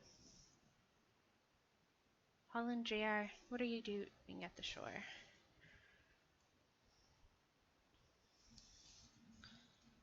Not Holland, Val. Well, Yeah. uh, Oh no, you go ahead. I would be adding sticks to the fire to try and make the fire a little bigger so when the guys came back they could dry off. Val would just be kind of sitting on the ground and watching what they're doing out there. You've seen them both go down and both come back with nothing in their hands. Largo tried to do something with ropes, but he seemed to have given up in frustration.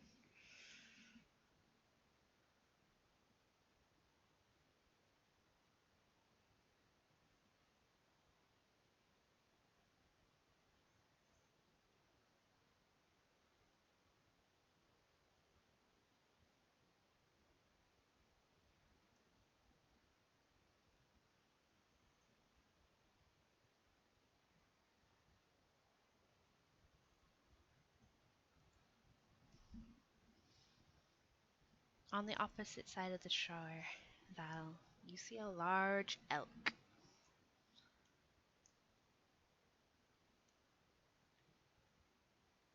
Did you say elk? Yep. Like unnaturally large?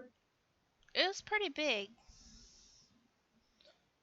How far? Like 800 feet, maybe, like across the lake, kind Yeah, of. it's across the other side of the lake. A little off from it.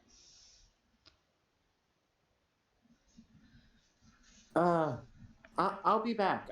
I'll meet y'all at the inn in a little bit, and Val will kind of start taking off around the lake.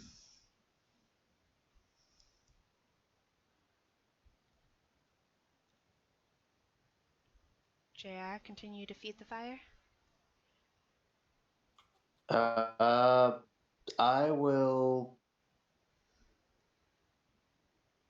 tell Val as she's kind of going, I mean, if you feel safe, by all means.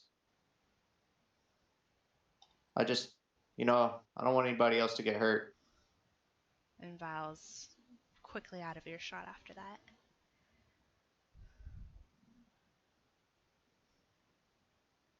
Holland, Largo.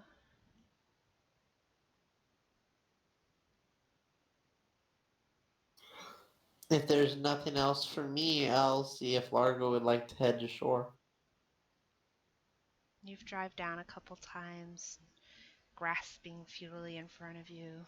Nothing but water and sticks and dirt.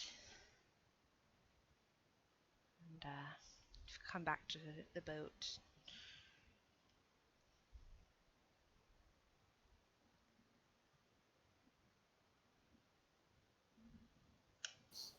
There's nothing down there that I can find, Largo.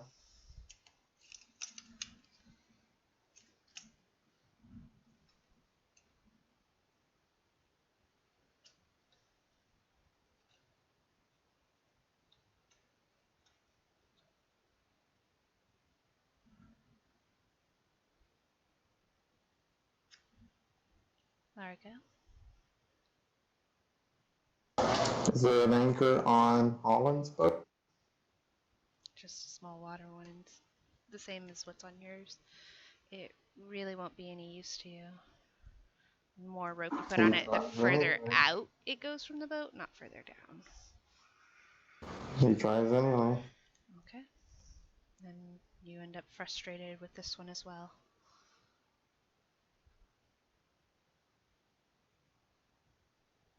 He would have. I meant like both at the same time. Yeah. Okay, I just wanted to clarify. No, thank you. Yeah, but it still ends in frustration.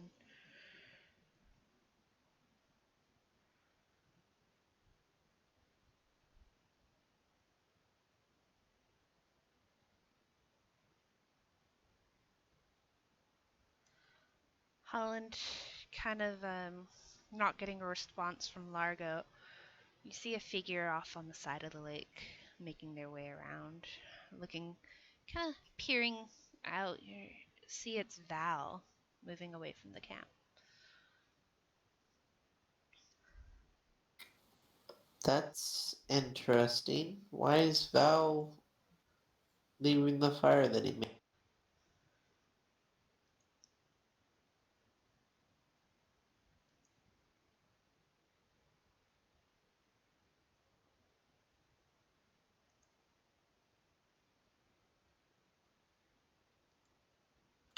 Did you.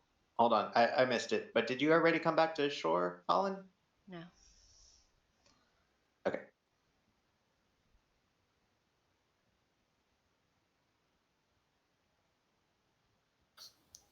I'll stay with Largo until he goes back to shore.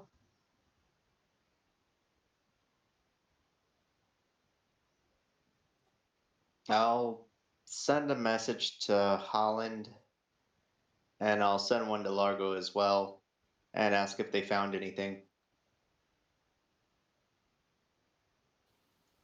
No, we haven't found anything. They're actually too far for you to message. The range on Oh. message is 120 feet. It's 400 feet out. Ah, Then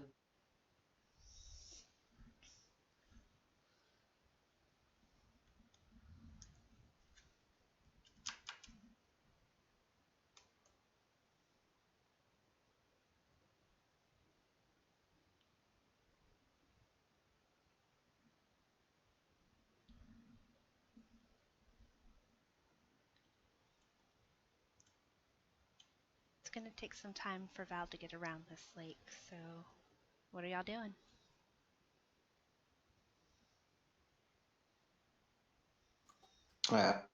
just keeping the fire a good size so when they come back, they can dry off. Tuning my loot. Largo's just doing the numbers. He's doing math, trying to figure out the problem. Looks ashore, sees JR at the fire, Mm-hmm. goes back to what, trying to figure it.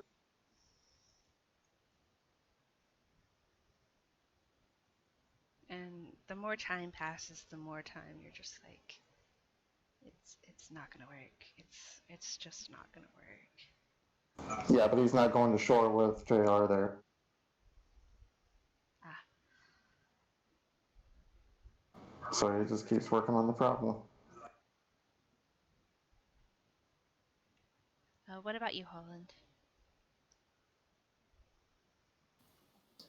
I'm just trying to figure out how we can collect the bones if they were dropped down there, since we can't get down. Yeah, you're starting to think it might not be possible either.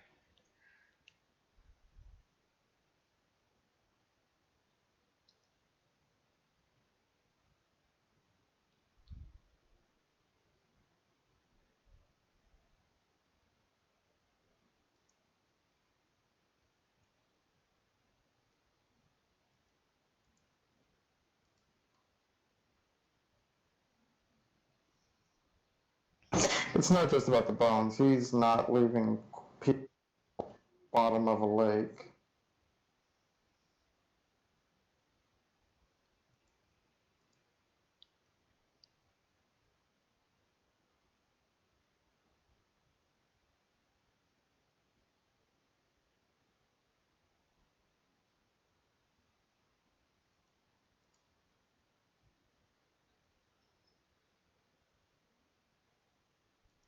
Y'all have been around him long enough. Y'all know that that's not his style.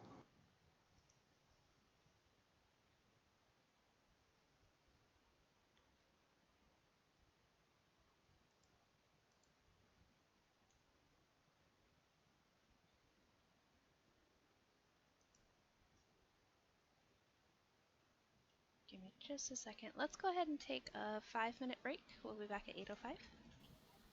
Okay. Sounds good.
I'm back.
Three. What's my baby doing? I love you. Check, check. We hear you loud and I'm clear. here.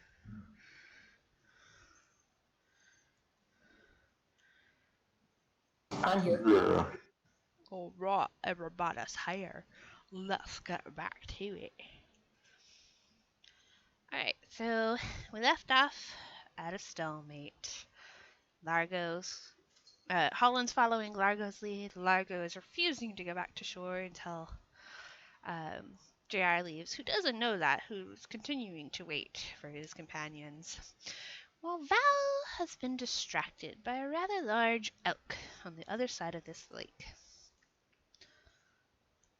Val, you begin to make the round curve to the top of the lake. And as you do, you see the elk beginning to walk away back towards the mountain.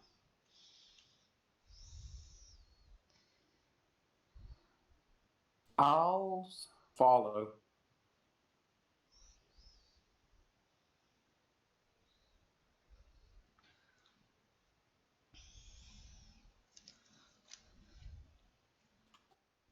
Could I start walking Val's direction? Yeah, you could stand up and leave the fire unattended. It'll be fine, I'm sure. Blazing Inferno! Why do I destroy everything I touch?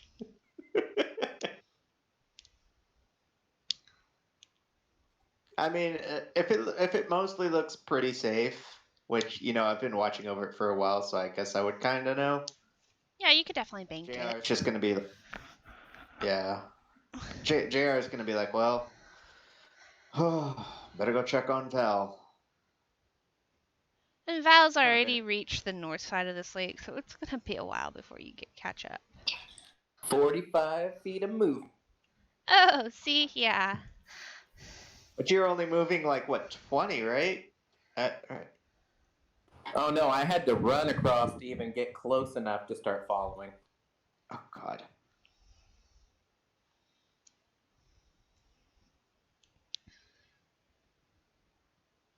I'd slow down once I got in startle distance, but like until then, 800 foot across lake, like I got some movement to go. You'd slow down and when? What? Like in the distance of startling range, like I don't want to startle this creature, but like I mean, it would be a long while before I could really get within that. Yeah. And it continues its climb north up the banks of the mountain. How long would you follow it?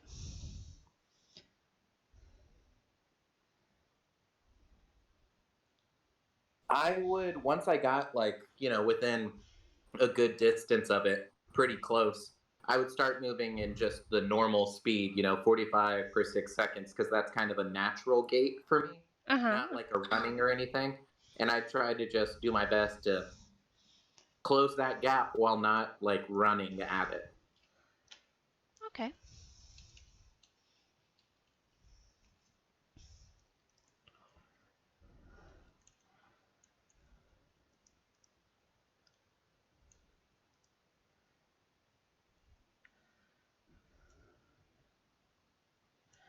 So an elk is faster than you, FYI. Though it doesn't seem to be in any particular hurry. So you would maintain the gap.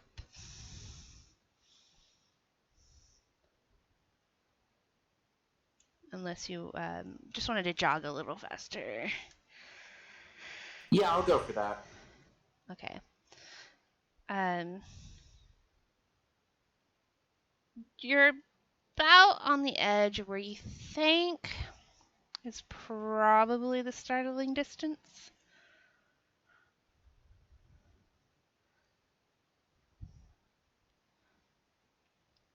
And you're kind of crossing this rocky, uneven ground at this point as it begins to climb up this mountain.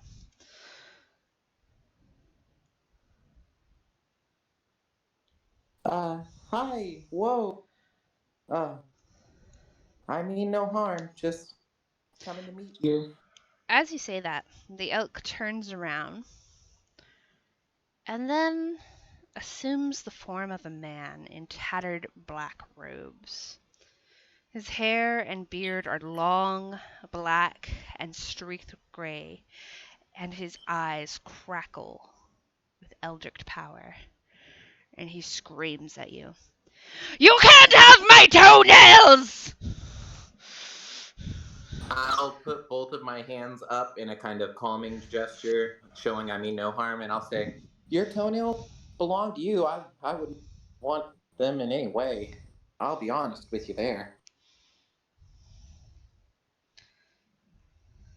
You can't kill me!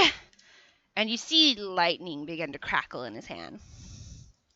I really wouldn't want that either. I don't really like to see killing in any form. Go ahead and roll initiative.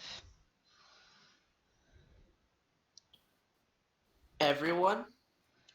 Why not? Oh, I was just like, I'm just gonna assume. Might as well. Might as well.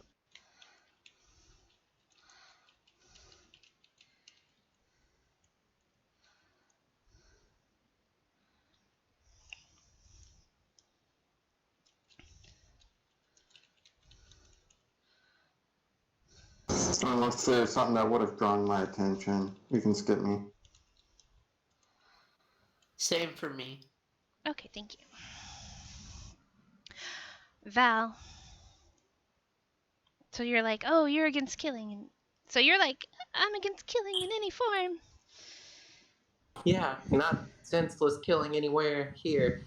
I'll just have my hands up and I'll say, I just came to meet you. I had heard about you and I just thought you sounded interesting, maybe a little lonely. And I'll take the dodge action. Okay.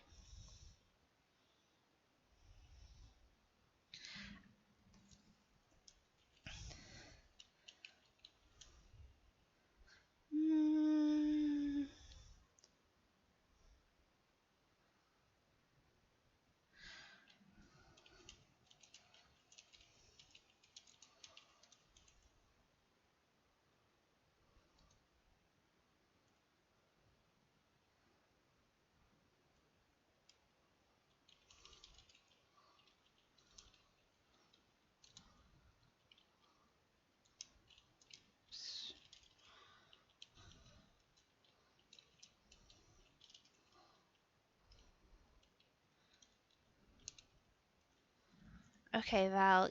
These bolts of eldritch power just kind of shoot into you. Darts, really. And you'll take 12 force damage. And he goes, "You think my magic has grown weak? Think again!"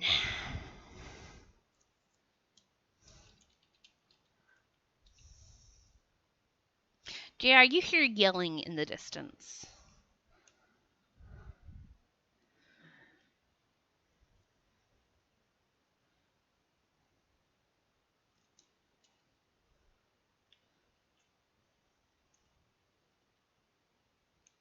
JR.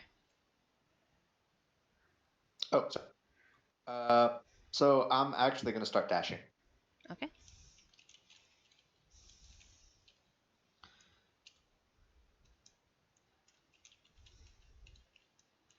Val. Val will keep their hands up and kind of take a knee from the pain and the damage and just say, "Please, I've really seen enough of this senselessness, this killing. I don't want anything from you. I can leave if you'd like. I just thought I'd come to meet you." Make a And persuasion that'll check. be, I'll take candy.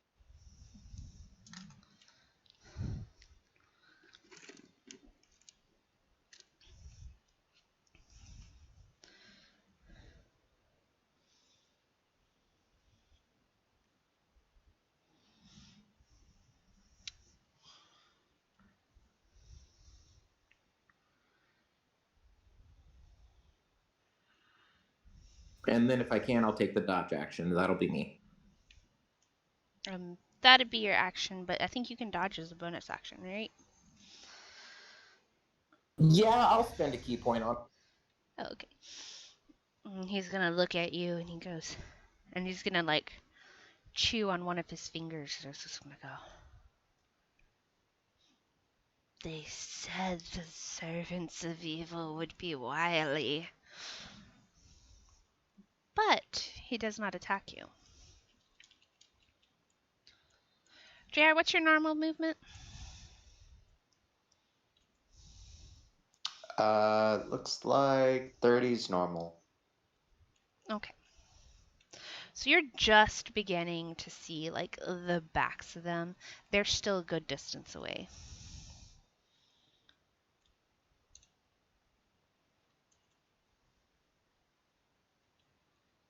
Other than dash, anything you want to do? Nope. Holland, Largo, you're beginning to hear some kind of ruckus from north of the lake. Kind of very faint echo over the water. Should we start heading that way, Largo? And if we look in that direction, Trees. Well, you would mostly see trees, but you also see the back of JR heading to the north. I forgot he was there.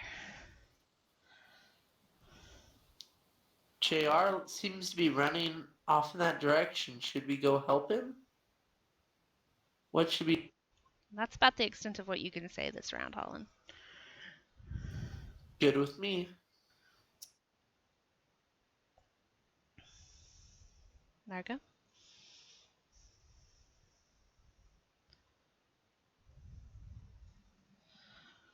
Holland would hear a deep sigh, and Largo starts reeling in it. Just this deep, heavy, heartfelt sigh of, okay. And you'll start rowing your boat that way.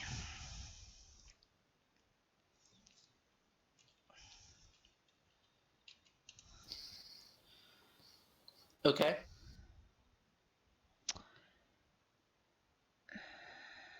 I really serve no one, and I definitely have nothing in my heart of evil. Anything I can do to prove it to you. I'm at your whim. You can die.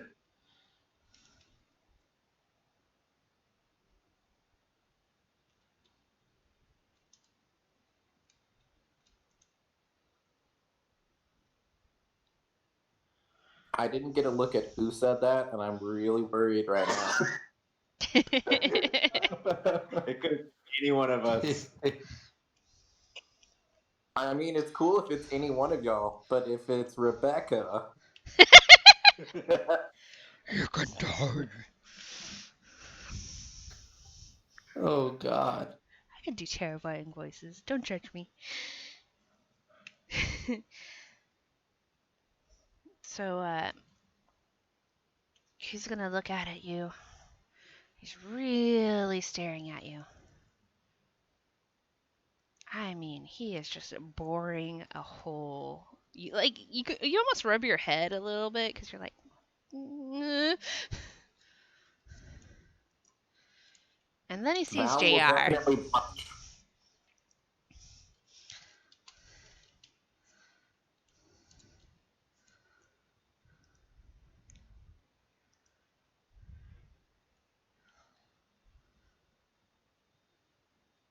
And he sees JR coming up behind y'all. And he goes, ah!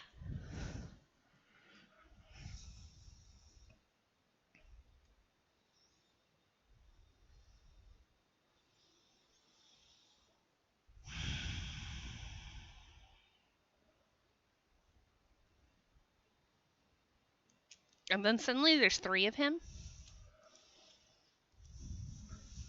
It's just like he yells and then 2 more of him pop out.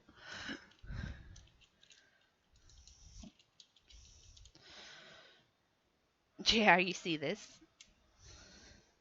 Was aha the verbal part of the spell? It sure was. That's kind of what I was thinking too. I can't use my reaction to say like a can I? Sure. Alrighty. I'll just look back at JR and go, no, please leave.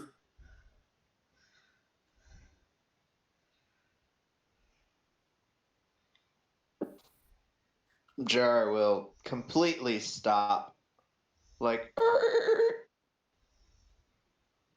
and slowly start backing up. Like, I imagine your hooves kind of skidding into the ground. And then as you kind of just walk backwards. I'll cast message at Val. Yes, you're definitely within range for that. And say everything is okay though, right? Because I heard yelling and noise and I got scared. And you hadn't been back for a little while, so. And then the message just kind of cuts out. Yeah, he's just like rambling before he goes, and it just turns off. Val will return. Yes, please. I need space.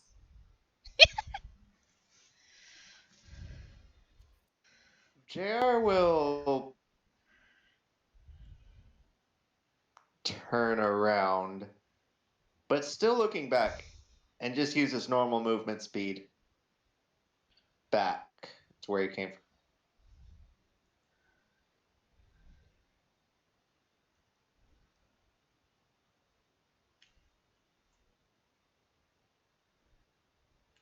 Holland, are you rowing your own boat or are you in the boat with Largo? I would probably be rowing the one that I was in. Okay. So this is the turn that you start doing that. You start following Largo as you Sounds good. through the water.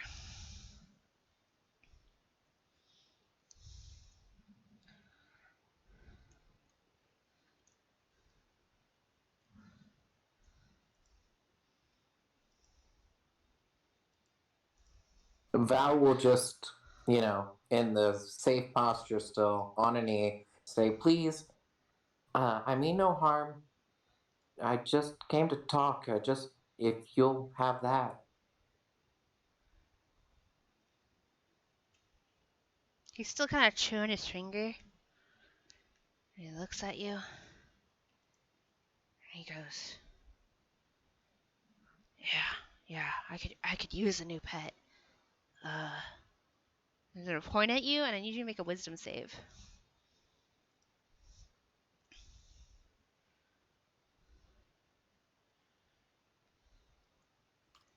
No, choose to fail. Choose to fail.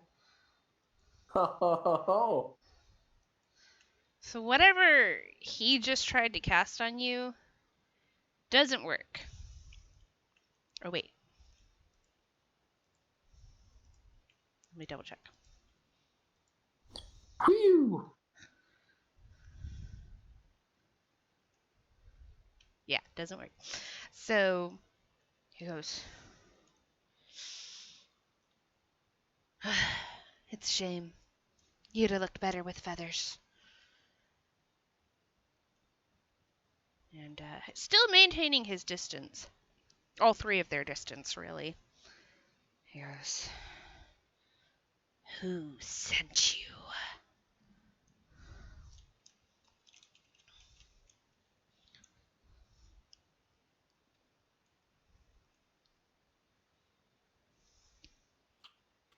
Just using my normal movement speed back, just like Val wanted.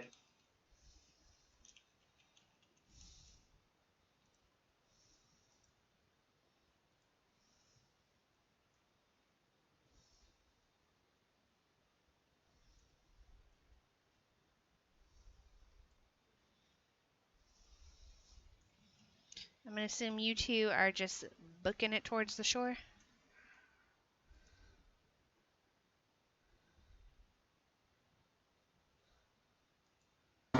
Yeah. Upon this fucking button. I'd probably be doing the like backstroke thing where my back is to the shore to try to get that extra power to make it go a little faster. Okay. It's not very fast. Just a heads up. It will take you a while to get I there. absolutely know that. That's why I'm saying I'm trying to do that umping because I know. Yeah, no, it's not fast at all. Okay. Val. No one really ever sends me anywhere. It's just me. I just kind of go on my way and find myself wherever it takes me. I just saw you and I thought it was worth coming to say hello.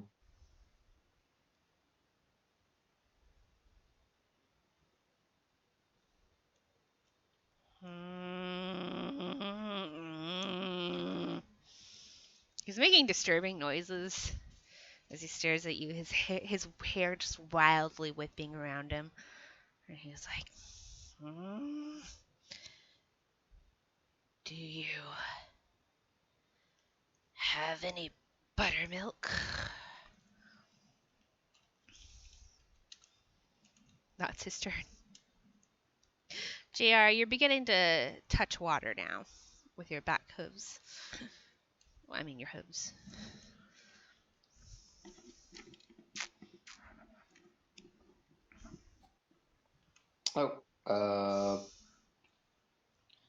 I would turn around and just kind of follow along the shore. All right, heading back towards camp.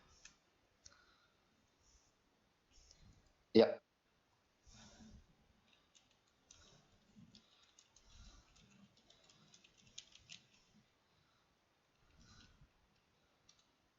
I'm going to remove you from combat as you're moving out of combat.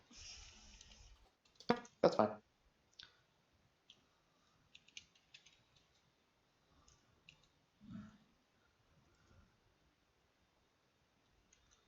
Well, I really only have some nuts and dried fruit on me, but I'm pretty sure I could get some buttermilk for you. I just made a little money. Money? I don't have much, I never really do. But Who I have a wants little, that I mean, mess? He just seems like mad that you brought it up, and just like, who wants to deal with all that? Buttermilk is good for you, child. Do you know that? It's good for your teeth. It's good for your hair. And then you see like this shimmery force field kind of ripple up and down him as his clones disappear.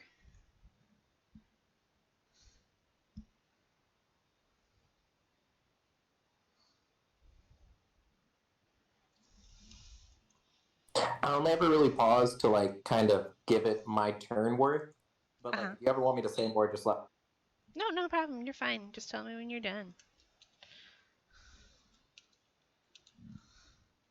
We're back to you, anyways. I'm not really one for having money either. It's a very rare thing for me. I don't like to take part in that part of the world.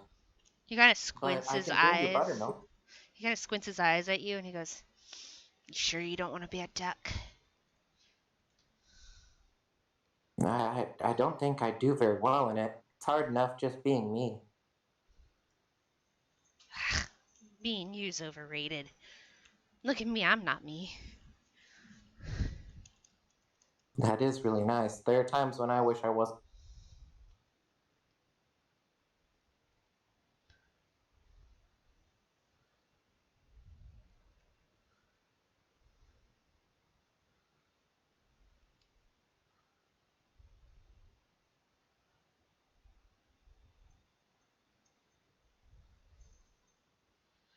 Well, you better come inside. Val will stand up and say, "Thank you so much." He's Start following. just gonna throw his hands up.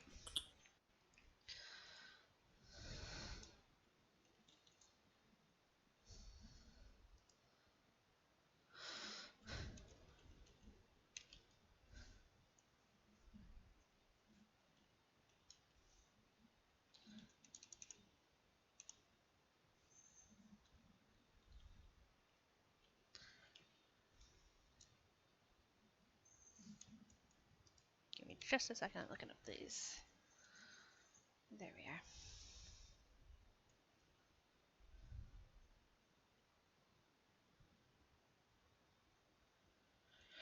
Okay, so he leads you to this. It looks like it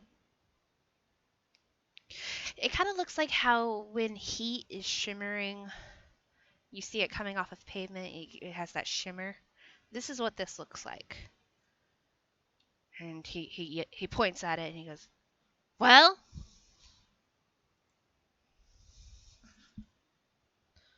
y'all are about 150 feet from shore by the time this happens.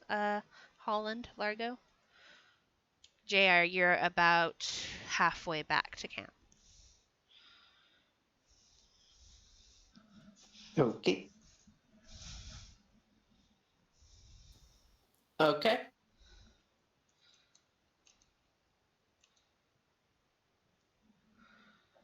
So I just see him gesturing at like a shimmering field. Yeah. Oh, well, I mean, it seems very nice. I don't know very much about magic. Who said anything about magic? Who's got magic? I don't know. I'm not really used to just shimmering. You know, it seems all very well and good. Are we gonna stay out here all day? Please, lead on. I'm not really one to set the path. Guess first. Well, if you insist. I And do. Val will kind of nervously, like, grab, well, like, the right arm on the left arm's elbow and kind of, like, holding their self, just walk through. You kind of squeeze your eyes as you pass through, and you feel it was kind of cold outside. You were going up to a little bit up a mountain, so it's starting to get cold. And then you are incredibly comfortable for a moment. You look inside, and this is a magnificent foyer with numerous chambers beyond. The atmosphere is clean and fresh and warm.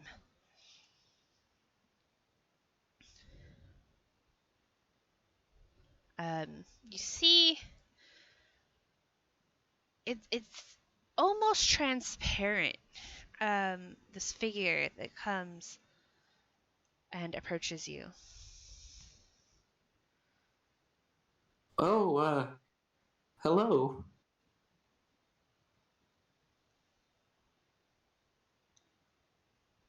And it moves its arm out and kind of gestures down the hallway, down the foyer. Oh, all right. Okay.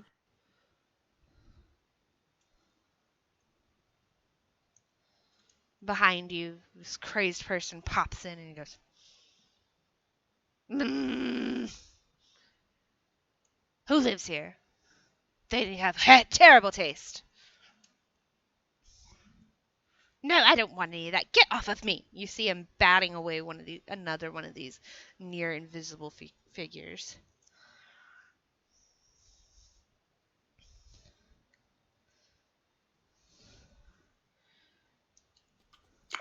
I am so nervous for Val. It's not even funny at this point.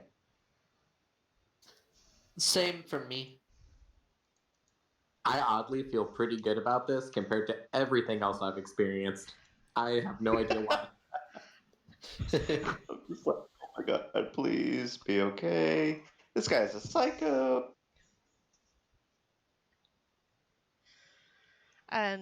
Following the near transparent figure, Val, you are led into this room that has a table laid with a magnificent 9-course banquet. It could easily serve over 100 people.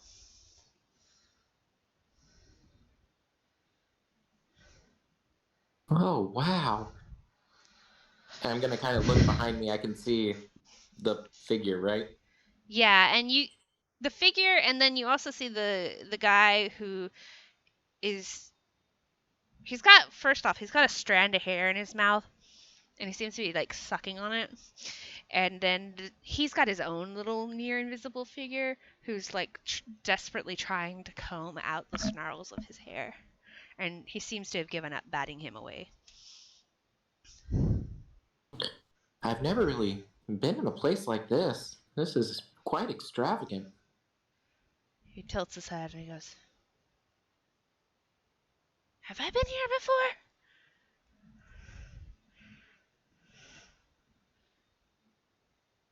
"Well, you're too skinny. Eat something."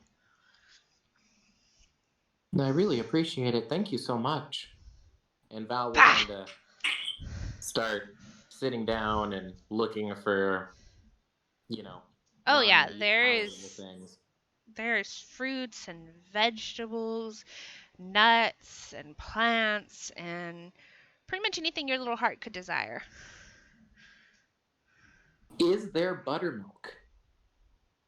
There is a pitcher, a clay pitcher of cold buttermilk, condensation just kind of dripping on the outside of this pitcher. Could I perchance pour you some buttermilk? You point to this pitcher, offering to pour it for him, and he goes, "Ah, alas, something palatable in this place!" And he just picks the pitcher up and starts chugging it, and the milk is just pouring down the sides of his face, and he goes,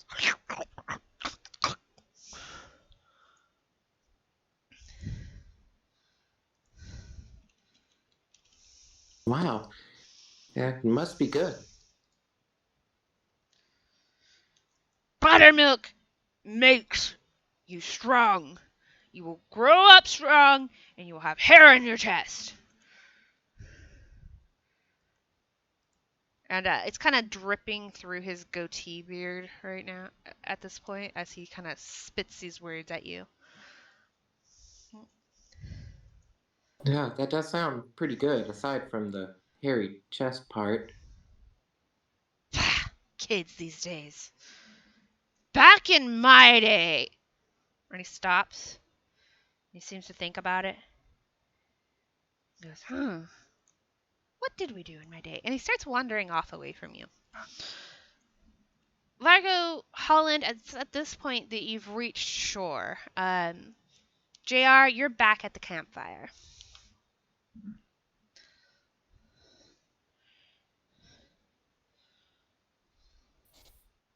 TM4. I'm just gonna continue drying off.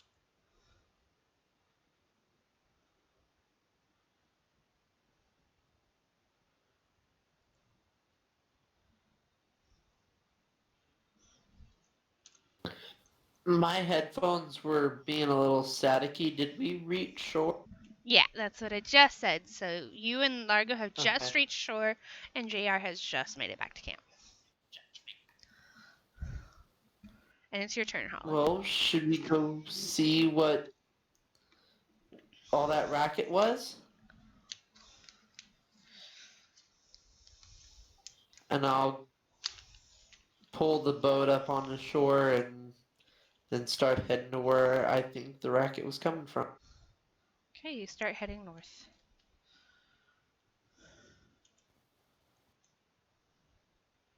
Largo, same deal? No, when I get there, I start looking around. Do I see any? Where you are currently, you don't see anything other than footprints, hoof prints. I look in the direction of the hoof print. You don't see anything currently. The hoof prints continue a little further up.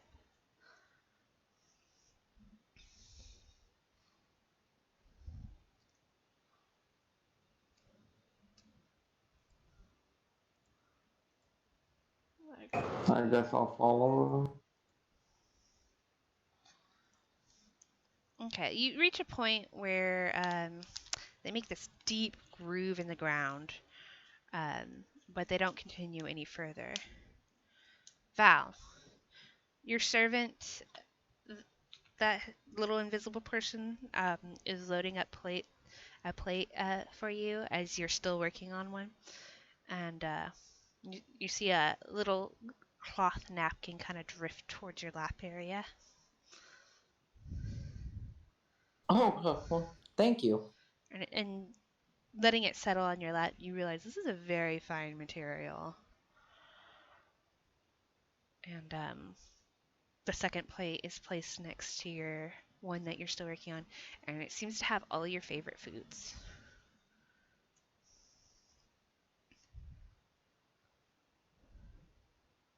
The figure that brought you here, the crazed person, has left the room.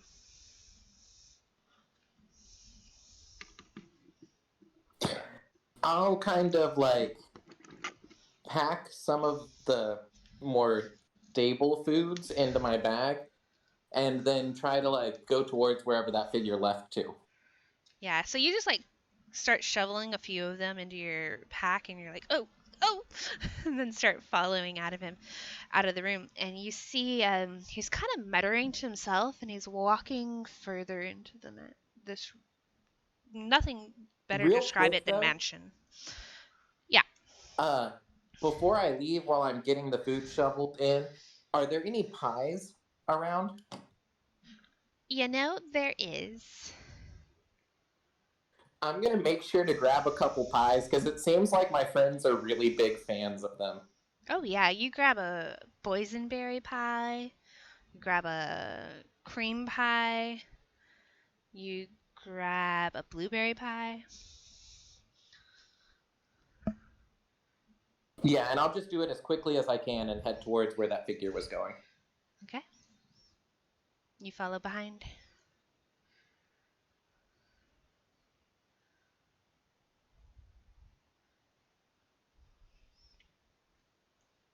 And you see in his hand he's still holding the jug of buttermilk. And he takes a long swig from it now and he goes, but what if the interplanetary deities do have a fight? What happens then?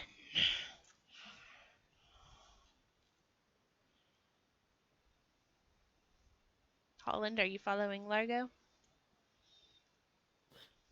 Yes, I would be. Lago, as you continue further, you've passed where the hoofprints stop, and you see a small, dainty boot print, and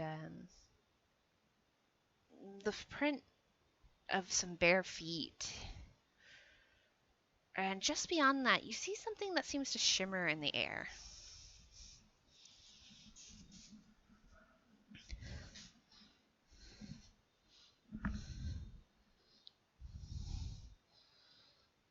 He's probably just gonna stand there in confusion because the last thing he saw was JR, and now this doesn't make. Right.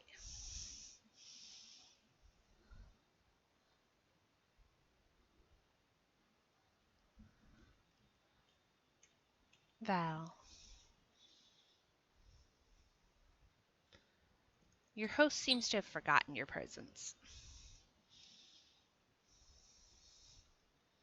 So, how long have you been up here? How long have you been He doing this? turns around aghast as you start speaking. He goes, "Who are you?"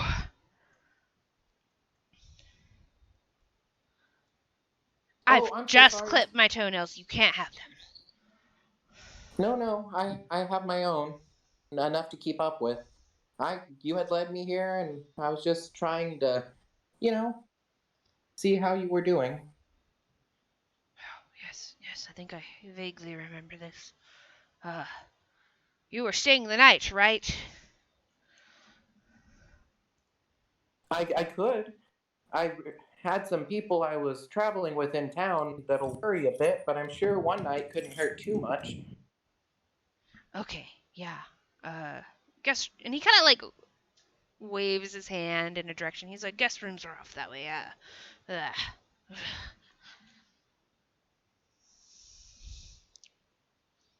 I really do appreciate it. Do you have any way I might be able to send a message, contact people I was traveling? He kind of rushes up to you, grabs your shoulders, and goes, "We mustn't let anyone know we're here." Oh, I would never dream of telling anyone your location or hinting at it. Just to say that I'm safe and I'll meet him again at another time.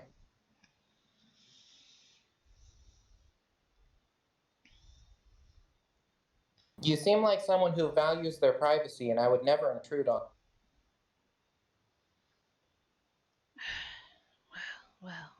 Well. Yes, privacy. Yes, I need privacy. And then you just see him kind of raise up off the ground and alight onto this balcony. And just You like he did cut out after floats. privacy. Oh, sorry. He was saying, privacy. Yes, I need some privacy. And then you kind of see him like just start floating upwards. And as he's floating, you see his bottom of his bare, dirty feet. And he's kind of walking on the air, and he alights on this balcony. He goes, yes, need some privacy. See, front door is that way. And he points back the way you originally came and goes, Oh, yeah.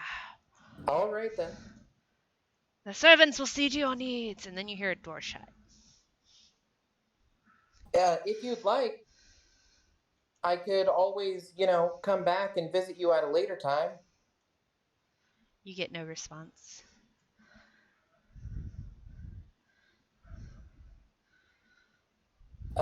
That might be best. I understand that you have things to, think over, and you don't want anyone intruding on this place. Would it be okay if I maybe came back another time? As you're kind of saying that to yourself, the little almost invisible person that's been standing next to you, you see that they're trying to patch a tear in your clothing while you're still wearing it. As a little aside, I'll kind of look towards and be like, "Oh, thank you so much. I know I'm a bit of a mess." And you get one of your many holes darned.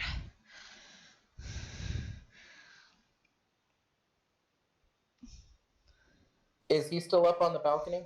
No, he had gone. That was the door shutting. He was no longer there.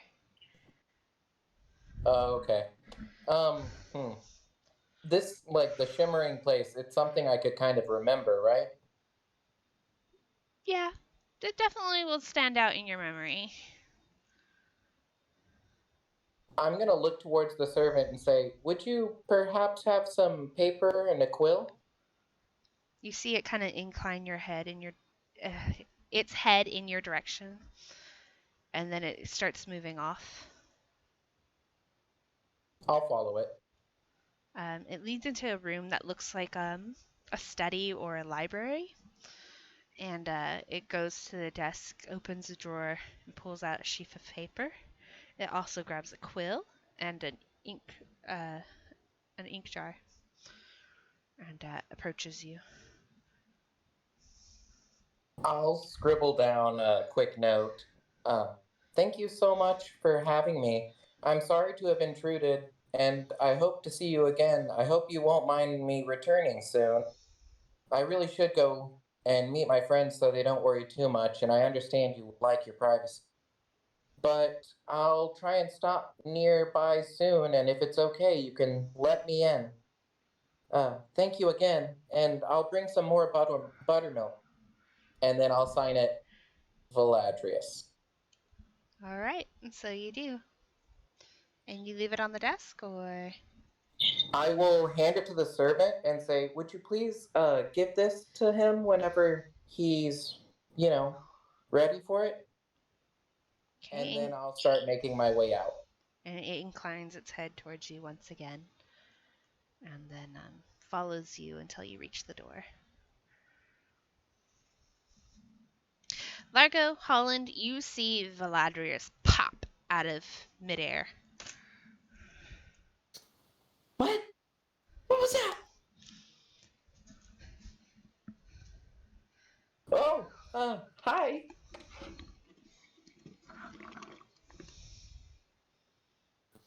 I kind of try and peer around Val. Like, what? Where'd you come from? Oh, just making my way around. Too strange, just out here. Thought I saw something and I was taking a gander. And Holland, you're kind Okay. of yelling this from way behind Largo at this point. Pretty much. So Val, you see Largo about halfway between you and Holland, and you don't see JR. I'm sorry if I worried y'all. I just had to, look into something. But I do apologize. We can head back now if you want. That's okay. Um, what do we do now?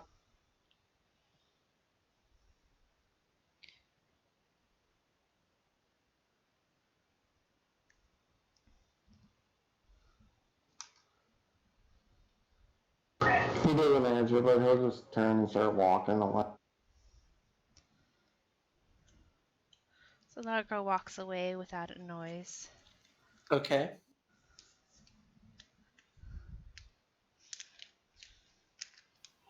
I'll kind of shrug my shoulders at Val and just say, I guess we'll follow Largo. Yeah, I really am sorry. It's just been a bit of a night. A lot to take in. It sure has.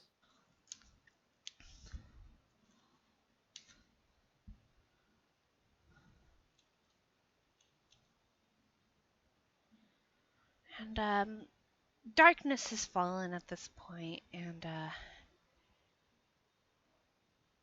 you're able to make your way around the lake back towards the beacon that is Val and JR's fire. The fire, which has grown quite a bit at this point, as JR adds more and more fuel to it.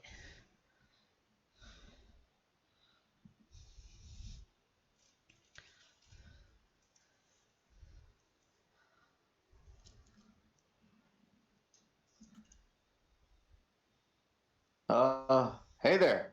Y'all, everything okay? Yeah, yeah, thank you for respecting that. I'm okay, I guess. A little wet, but still here. Well, I've got a fire for everyone to dry off. Um, Val, yeah, man, just got worried. We heard some noises, it got a little loud, so I went running. But just glad you're okay, is all. I really appreciate it. It just was a weird predicament to find myself in, and I just needed a little bit of time to handle it.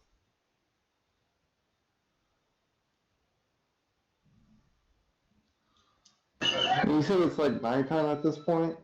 Yeah. Largo probably would have close to the fire, just thrown his shit down and laid down.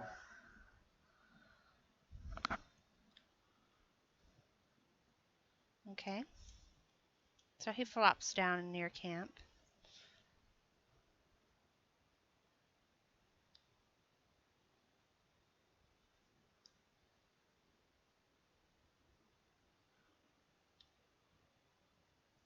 What are you other three doing? I'm pretty much gonna do the same thing. You begin Yeah, I'll peeling sit off down your by the armor. fire.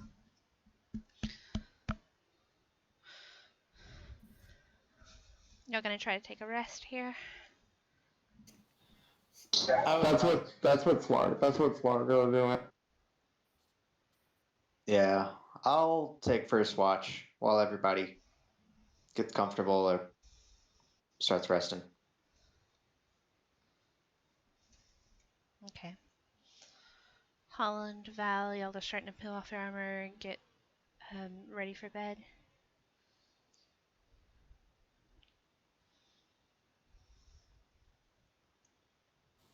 Yes, I am. Ha! I saw a face.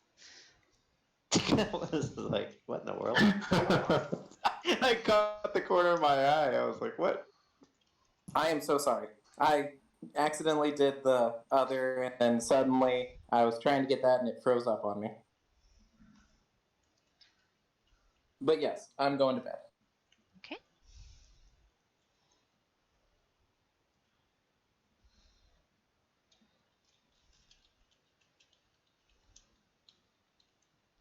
Let me get a perception check from JR.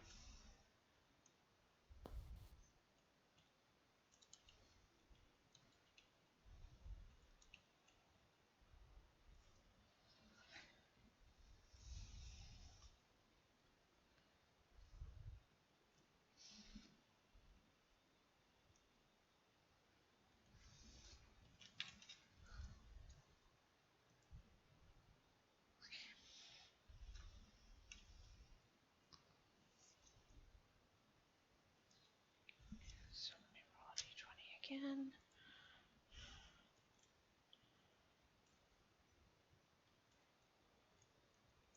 So nothing happens in the first 2 hours. Who do you wake up for second watch?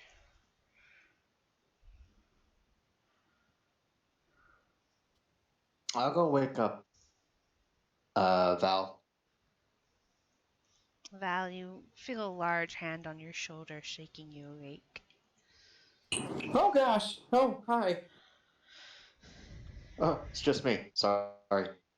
Uh, you good for a second watch, or you need to take a little bit longer? Yeah, sure. I got it.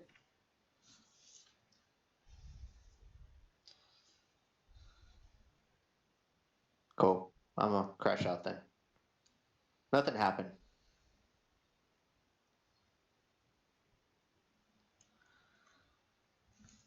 Val, give me a oh,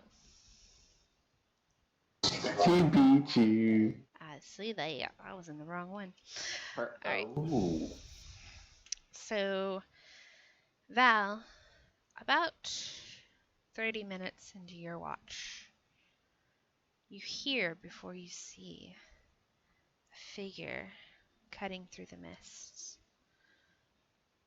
A skeletal warhorse with a rider, both clad in ruined chainmail. The rider holds up a rusted lantern that sheds no light. Oh gosh, please don't be real. Please don't be real. Just been a long day. It's not a big deal. I'm fine.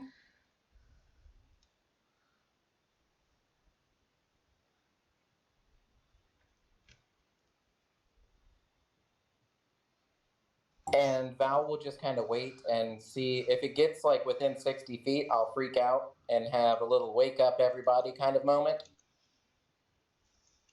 It passes by about 100 feet back. You see the skeletal figure does not even move its head in your direction. Oh yeah, that's normal here. This is where I am. This is just life. Oh god.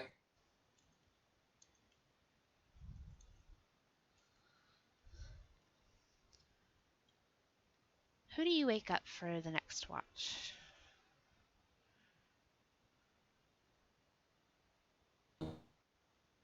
I go and like put my hand out, but then take it back, kind of thinking, ew, he's been through a lot. He really needs to sleep. He needs his rest.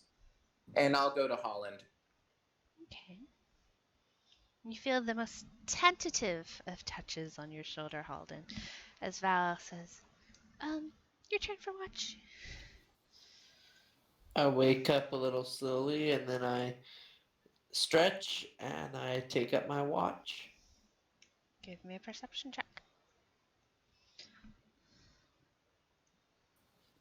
I wanted to copy Val.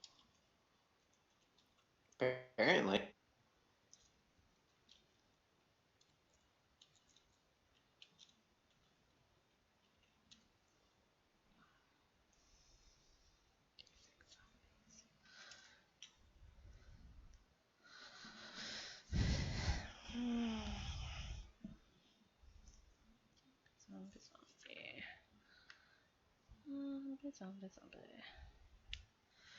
About an hour into your watch, Holland, this stench rolls over you, almost making you gag.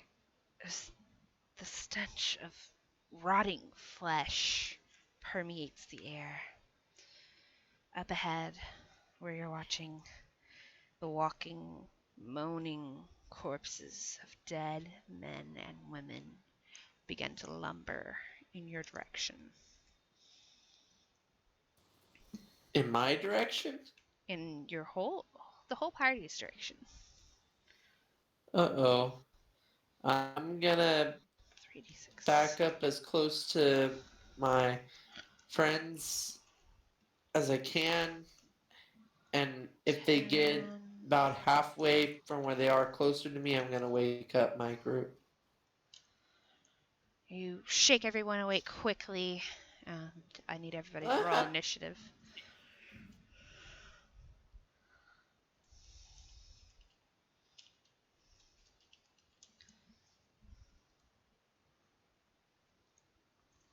I was obviously deep in my trance.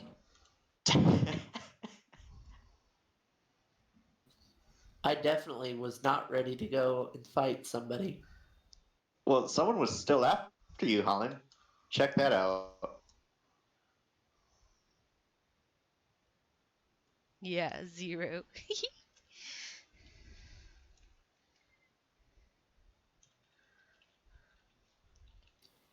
I think I'm Just dead last. Oh No, no, I'm not. no. we rolled a 0. Z06. Z06 is Yeah, 0.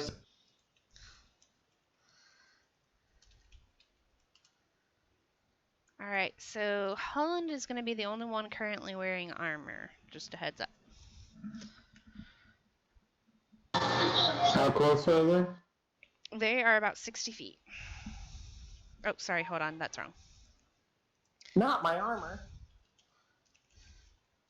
Hardy har har.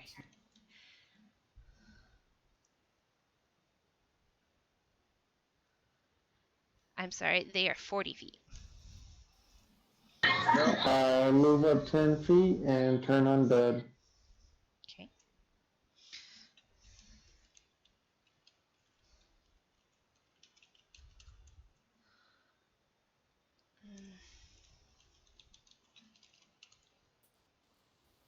Well, I poopy. believe it's part of his divine class. Oh, you're Part of right. their Yeah, it's not a spell.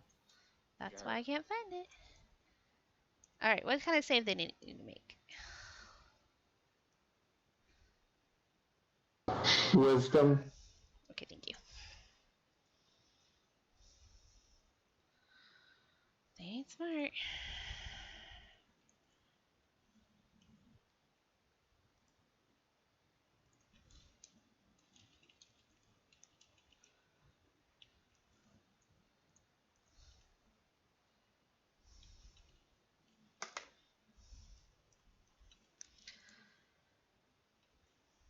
And what's my DC I gotta beat? I think it's 14. I don't see it on the thing, so I'm not sure. Okay, let me double check. Largo actions. Yeah, it's 14. I am so screwed. We did get a short rest, correct? I'll allow it. Yeah, y'all would have had a short rest at least. Okay, so it was 1.5 people around me, so that would have only been 3 hours, right?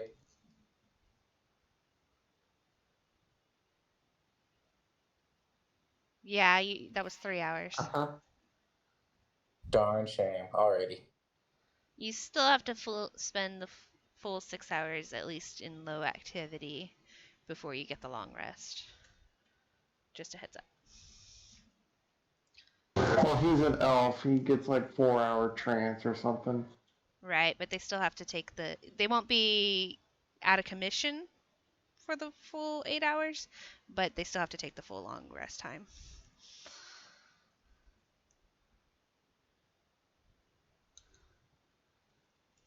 Six, 7,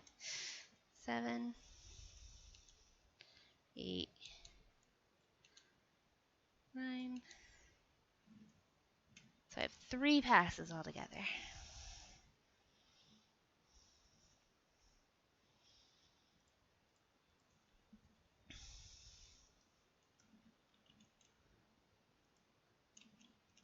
And you know what, guys? It's getting kind of late, so we kind of need to wrap this up. Do y'all want to stop here since we're at the beginning of the initiative? It's up to y'all. I can do it either way. Whatever needs to be done. I've still got a few minutes if we wanna because I'm mostly ready for work. Okay, we can go a little longer if you want. I have nowhere to be.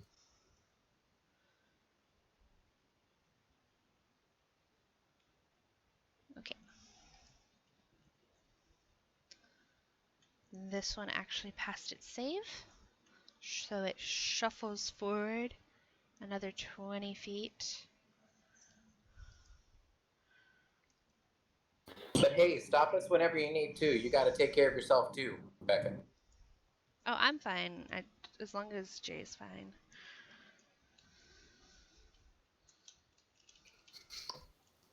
I'd probably be in front, by the way. Largo's in front. Oh, he is? Okay. He moved Yeah, up. I had a little. Oh, that's true. You did move.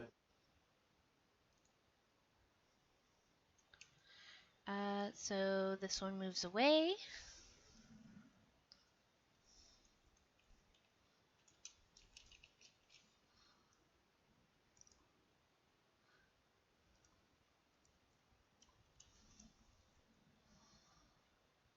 This one moves away. This one moves away. This one moves forward 20 feet. This one moves away. And it's Val's turn. So I wake up from my trance and it's just undead army around. Basically. Oh, all right. I'm gonna draw a short sword, buy only one now, and go up beside Largo. Okay. And You are 10 that'll be feet my from the turn. closest one.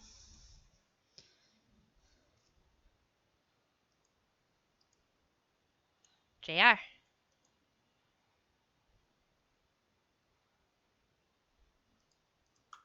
Okay. Gonna cast sleep. It's got a 20-foot. Hold on. It's a 20. It radiates from a point within 20 feet.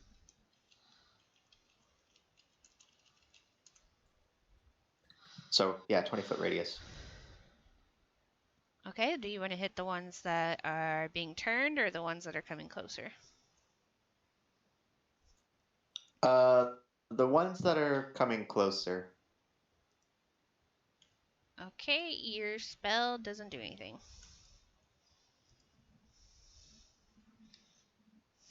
No.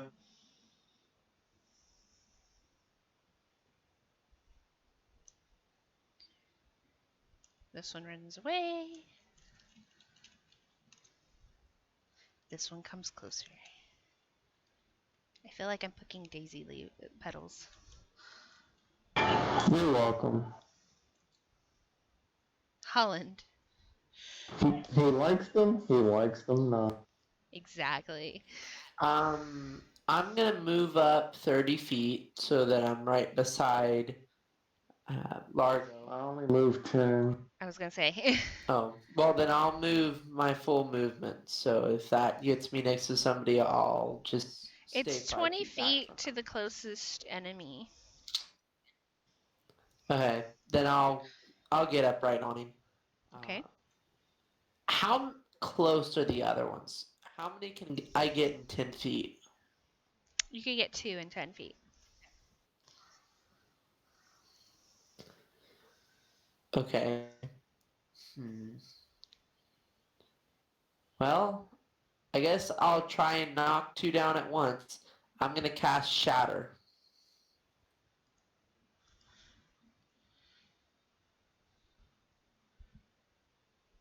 And you're centering it on yourself? On the 2 that I can hit that are close to each other. I thought you meant like you standing between them. How many could you get? Oh, I'm sorry. I was trying to mean a 10-foot radius sphere. Okay, let me see. With you being right there, we don't want to hit you. Yeah, you still get 2 of them. Sounds good. They just need to make a con save. DC 13. They're very calm.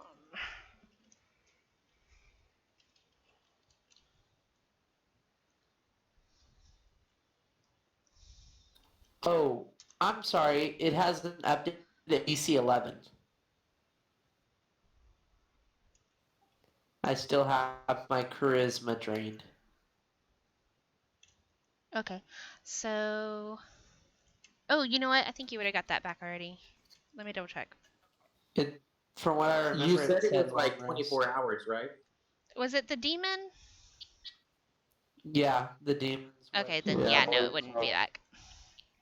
Yeah, I think it said either long rest or 24 hours. So Okay. I was thinking it was the vampire for some reason. Okay, no, yes, 11 nope. will, neither one of them will fail, so half damage is 6 thunder damage.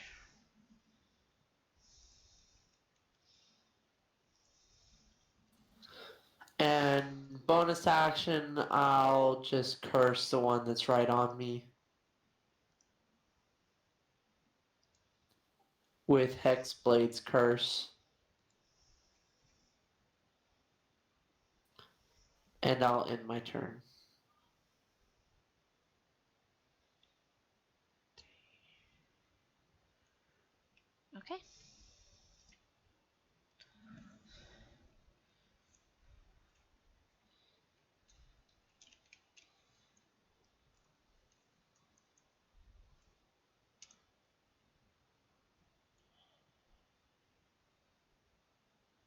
10 is going to come up and try to slam into Holland, who's closest.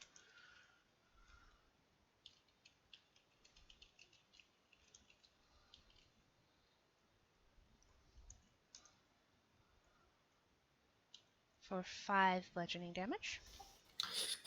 Okay, so he's gonna take some damage. I'm gonna cast Hellish Rebuke at 2nd level. Okay. Did I not get my turn? You know what? I think I accidentally skipped you, Largo. Go ahead and go before this happens. Okay. I'll wait to roll the 3d10. Sorry about that, Largo. I think I double clicked it or double It's dipped. alright. Let's do a dexterity save. On all of them, or No, the closest one to Hall. okay.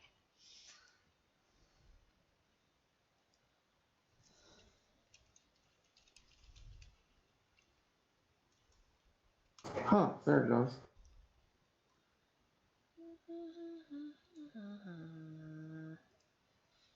-2. So that's a 0. 5 radiant. Okay.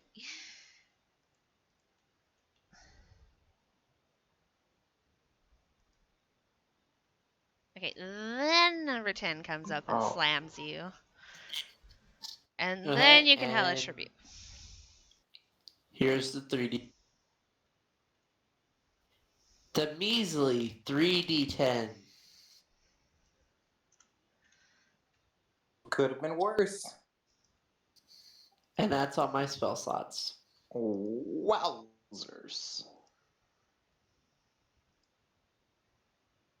And so it takes some fire damage.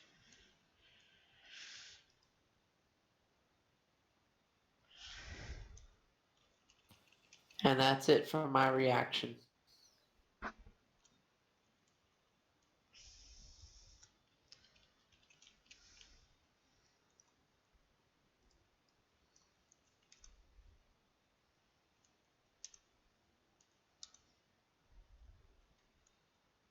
Okay, this is the one that's currently on you, Holland.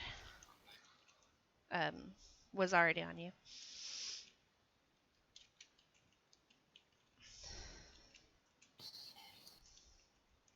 What are you trying to do?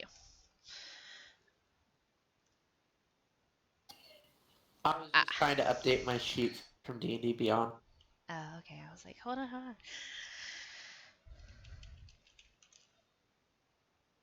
And he misses, stumbling. Just barely.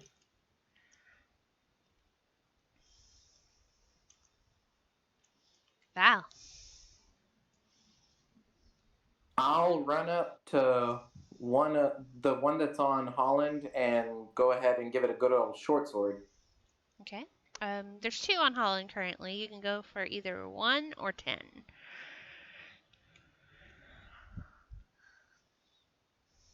I'll go for 10. Okay. That's pretty good. And then I'll use my martial arts to do a bonus action unarmed strike. Right through his clavicle. Maybe. Possibly.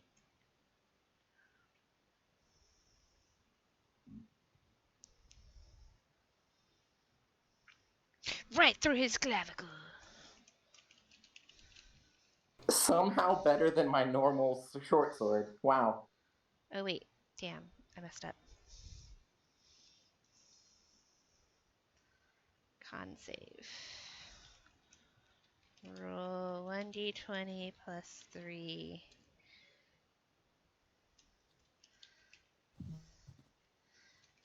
Did it skip me? No, I'm just rolling something. Okay. Okay, he's back in the fray. He goes down, but then he comes back up.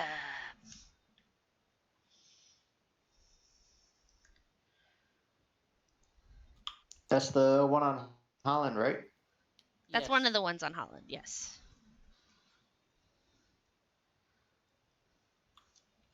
And the other one, how's he looking? Dead. But not really. Okay, I'll go ahead and shoot him with the Eldritch Blast. This is the other one that was on Holland? Yeah, the other one. Okay. So 1. Roll to hit. CO1. You said ZO1? Yeah.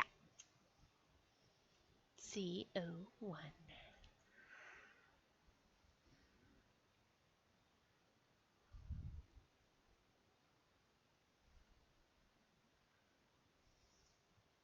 Give me one sec. Boom. My son's calling. I'll be right back. Okay.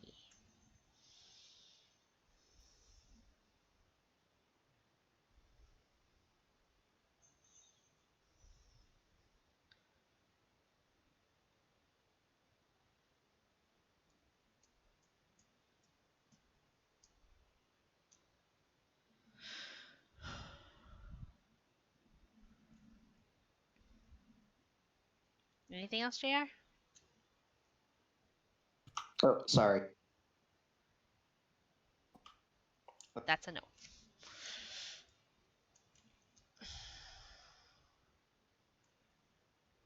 Ten is the one that Val was hitting. Yep.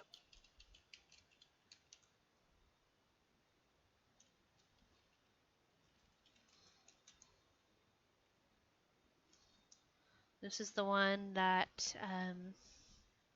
got hit by Shatter, but hasn't moved up yet. So I'm gonna move up next to Val. No, dang it.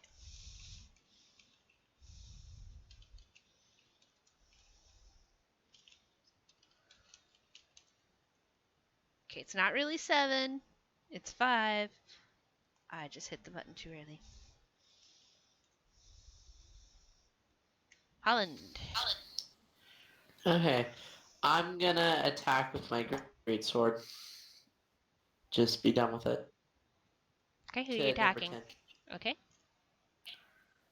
Number 10, if that's okay. Yes.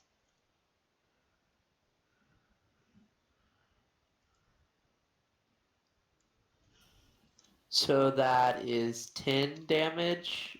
Because I have a +2, because I believe number 10 is the one I cursed. Yep. And he goes down and stays down. He stays down? Yes. Okay, then I have something that happens to me. You get your +5.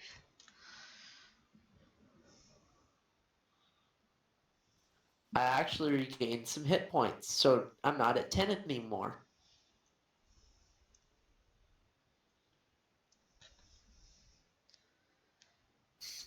Okay, and then with my movement, I'll get on the other side of number 1 so that more people can get up on that one. And I'll end my turn.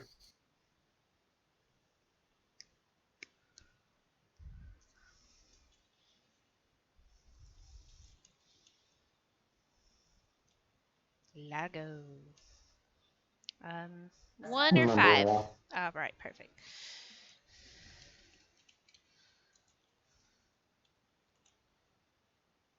That's a 1. 6 radiant.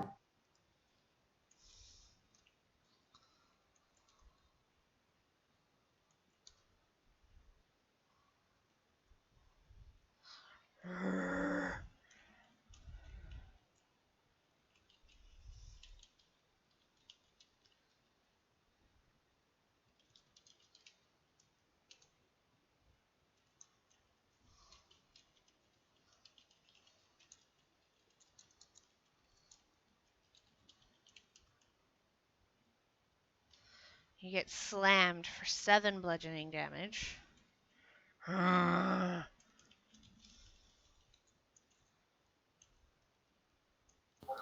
Okay. Oh, Val's gone. Let me just do some things. I'm sure they would just want to attack with their sword, so I will roll for that.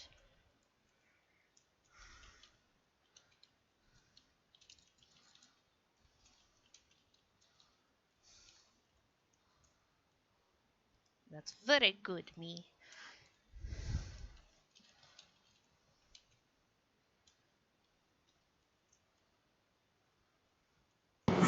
Good job, Val. Thank you.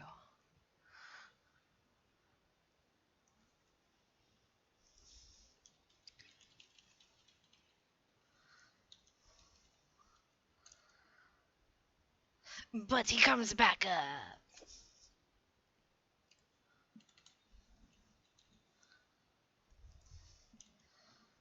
I'm back and so sorry. You just missed your Just turn. in time. A lot of bad stuff You happened. did some damage, though. Oh, that's true. Yeah, you just hit the zombie and it looked like it was dead, and then it just came back and breathed in your face, so it was great. Jer! Pretty much a repeat, you know? I down a zombie, it comes back and wants to give lovin'.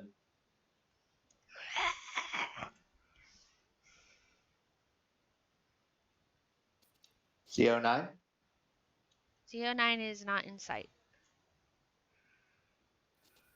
Oh. 5 or Who 1? do we have left? Okay, 5 or 1. 5. Okay.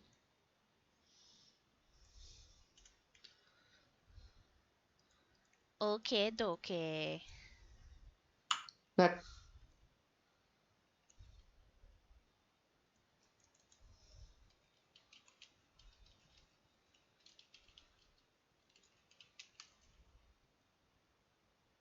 Val, you get buffeted for 6 bludgeoning damage.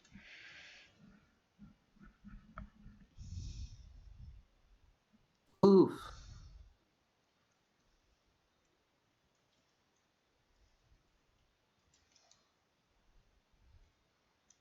Holland.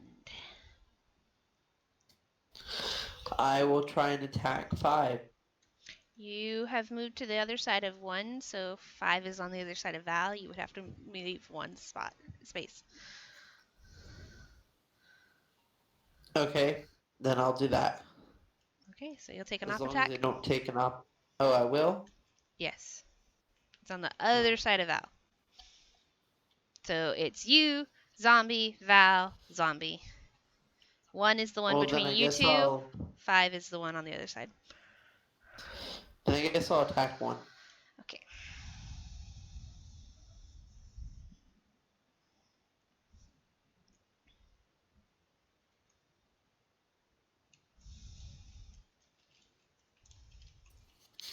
Seven damage. He goes down. And then he comes back up. Okay, I'll end my turn.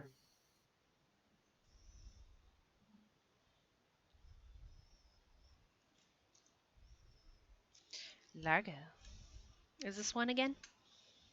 Yes. He not only go. Hold on, I gotta make the save. Never mind. Okay, he goes down and then he burns to sunshiny shreds. Not getting back up. No getting back up. Can you imagine that smell? It's like gain with rotting meat.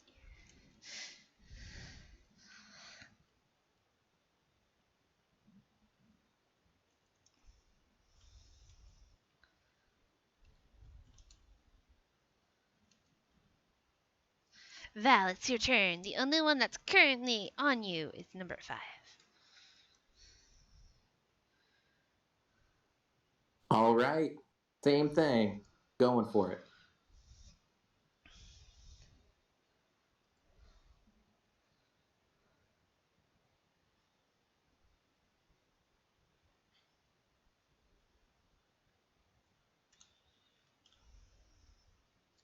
Okay, dokie.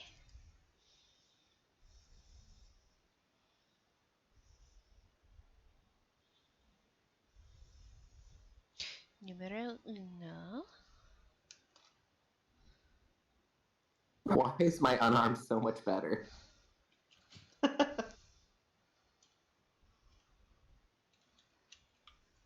I think because like you add your dex to He goes it. down, but then he comes back up. No, it's because my d6 always rolls a 1 for my short sword. Yep. His short sword Uh, should have got silvered. JK. JR. all right. Who can I see? 5. Zombie White. 5.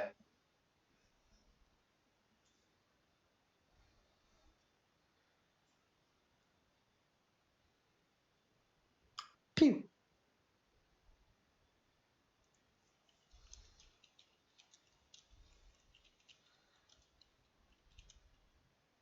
He goes down, and then he comes back up. Yeah, he's gonna try to like hug Val in the bad way. Val's not very touch friendly, so most hugs are in the bad way. Yeah, you're like, no, thank you.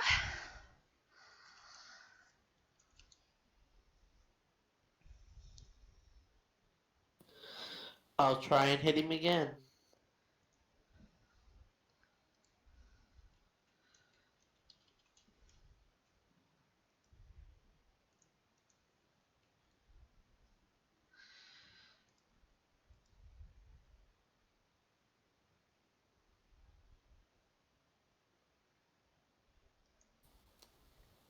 I believe that's 7 magical slashing.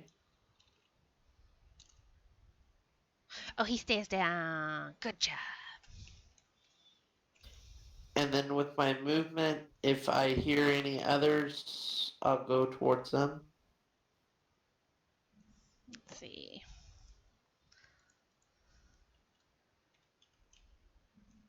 They're quite a distance from you, but you can definitely hear them moaning and groaning. No. Okay.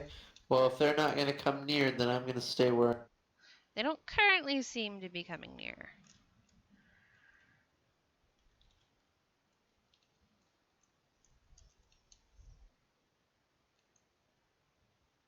There we go.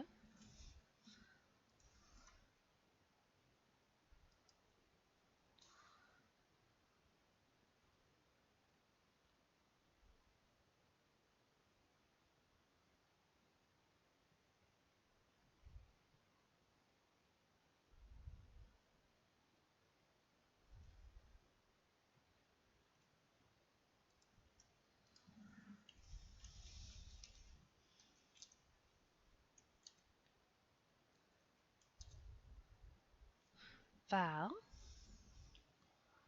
Where's the closest one to me? There are 160 feet from you. Ooh, boy. Okay, then I am just gonna ready myself, take a deep breath, and just wait for it to come.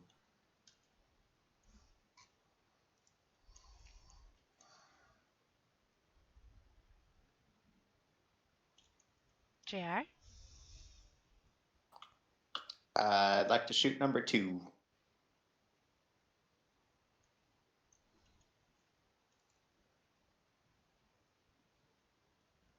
What's your dark vision? My dark vision? Yeah.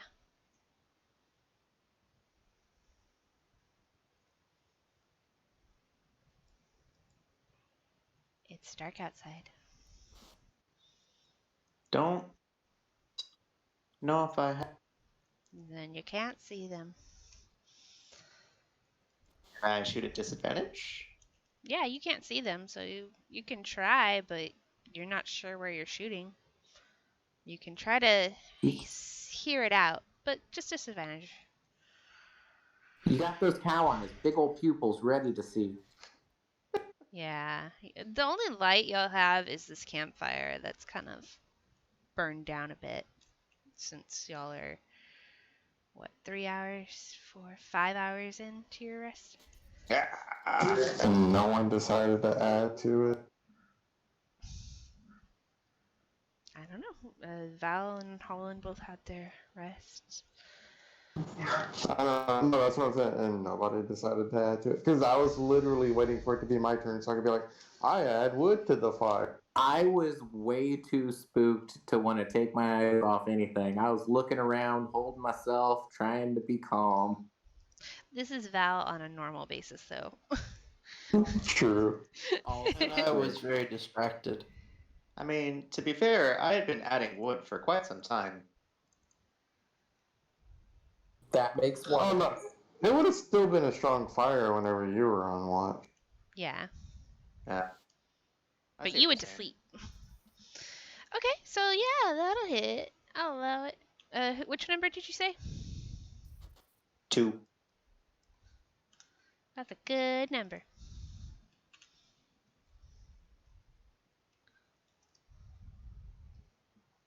And since the 23 was your disadvantage, you do 10 damage. And I think that ends the turn, right? The turn undead? 1 minute. We're on 5 right now. Okay, so it's not one that if it gets attacked, it Oh, yeah, that one would be not frightened anymore. Okay.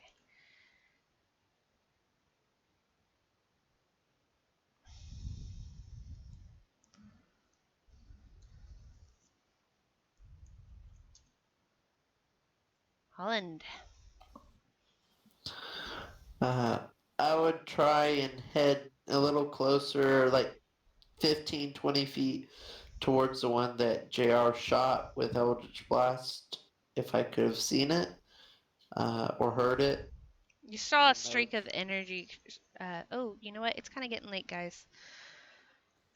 Just saw that. Let's finish the round. So you saw a streak of energy go through and past you. Can I try and attack one at disadvantage? Yes. You can try to attack the same one.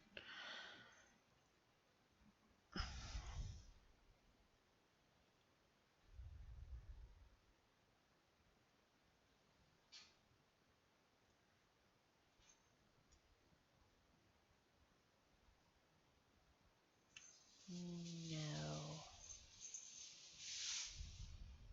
And I'll end my turn.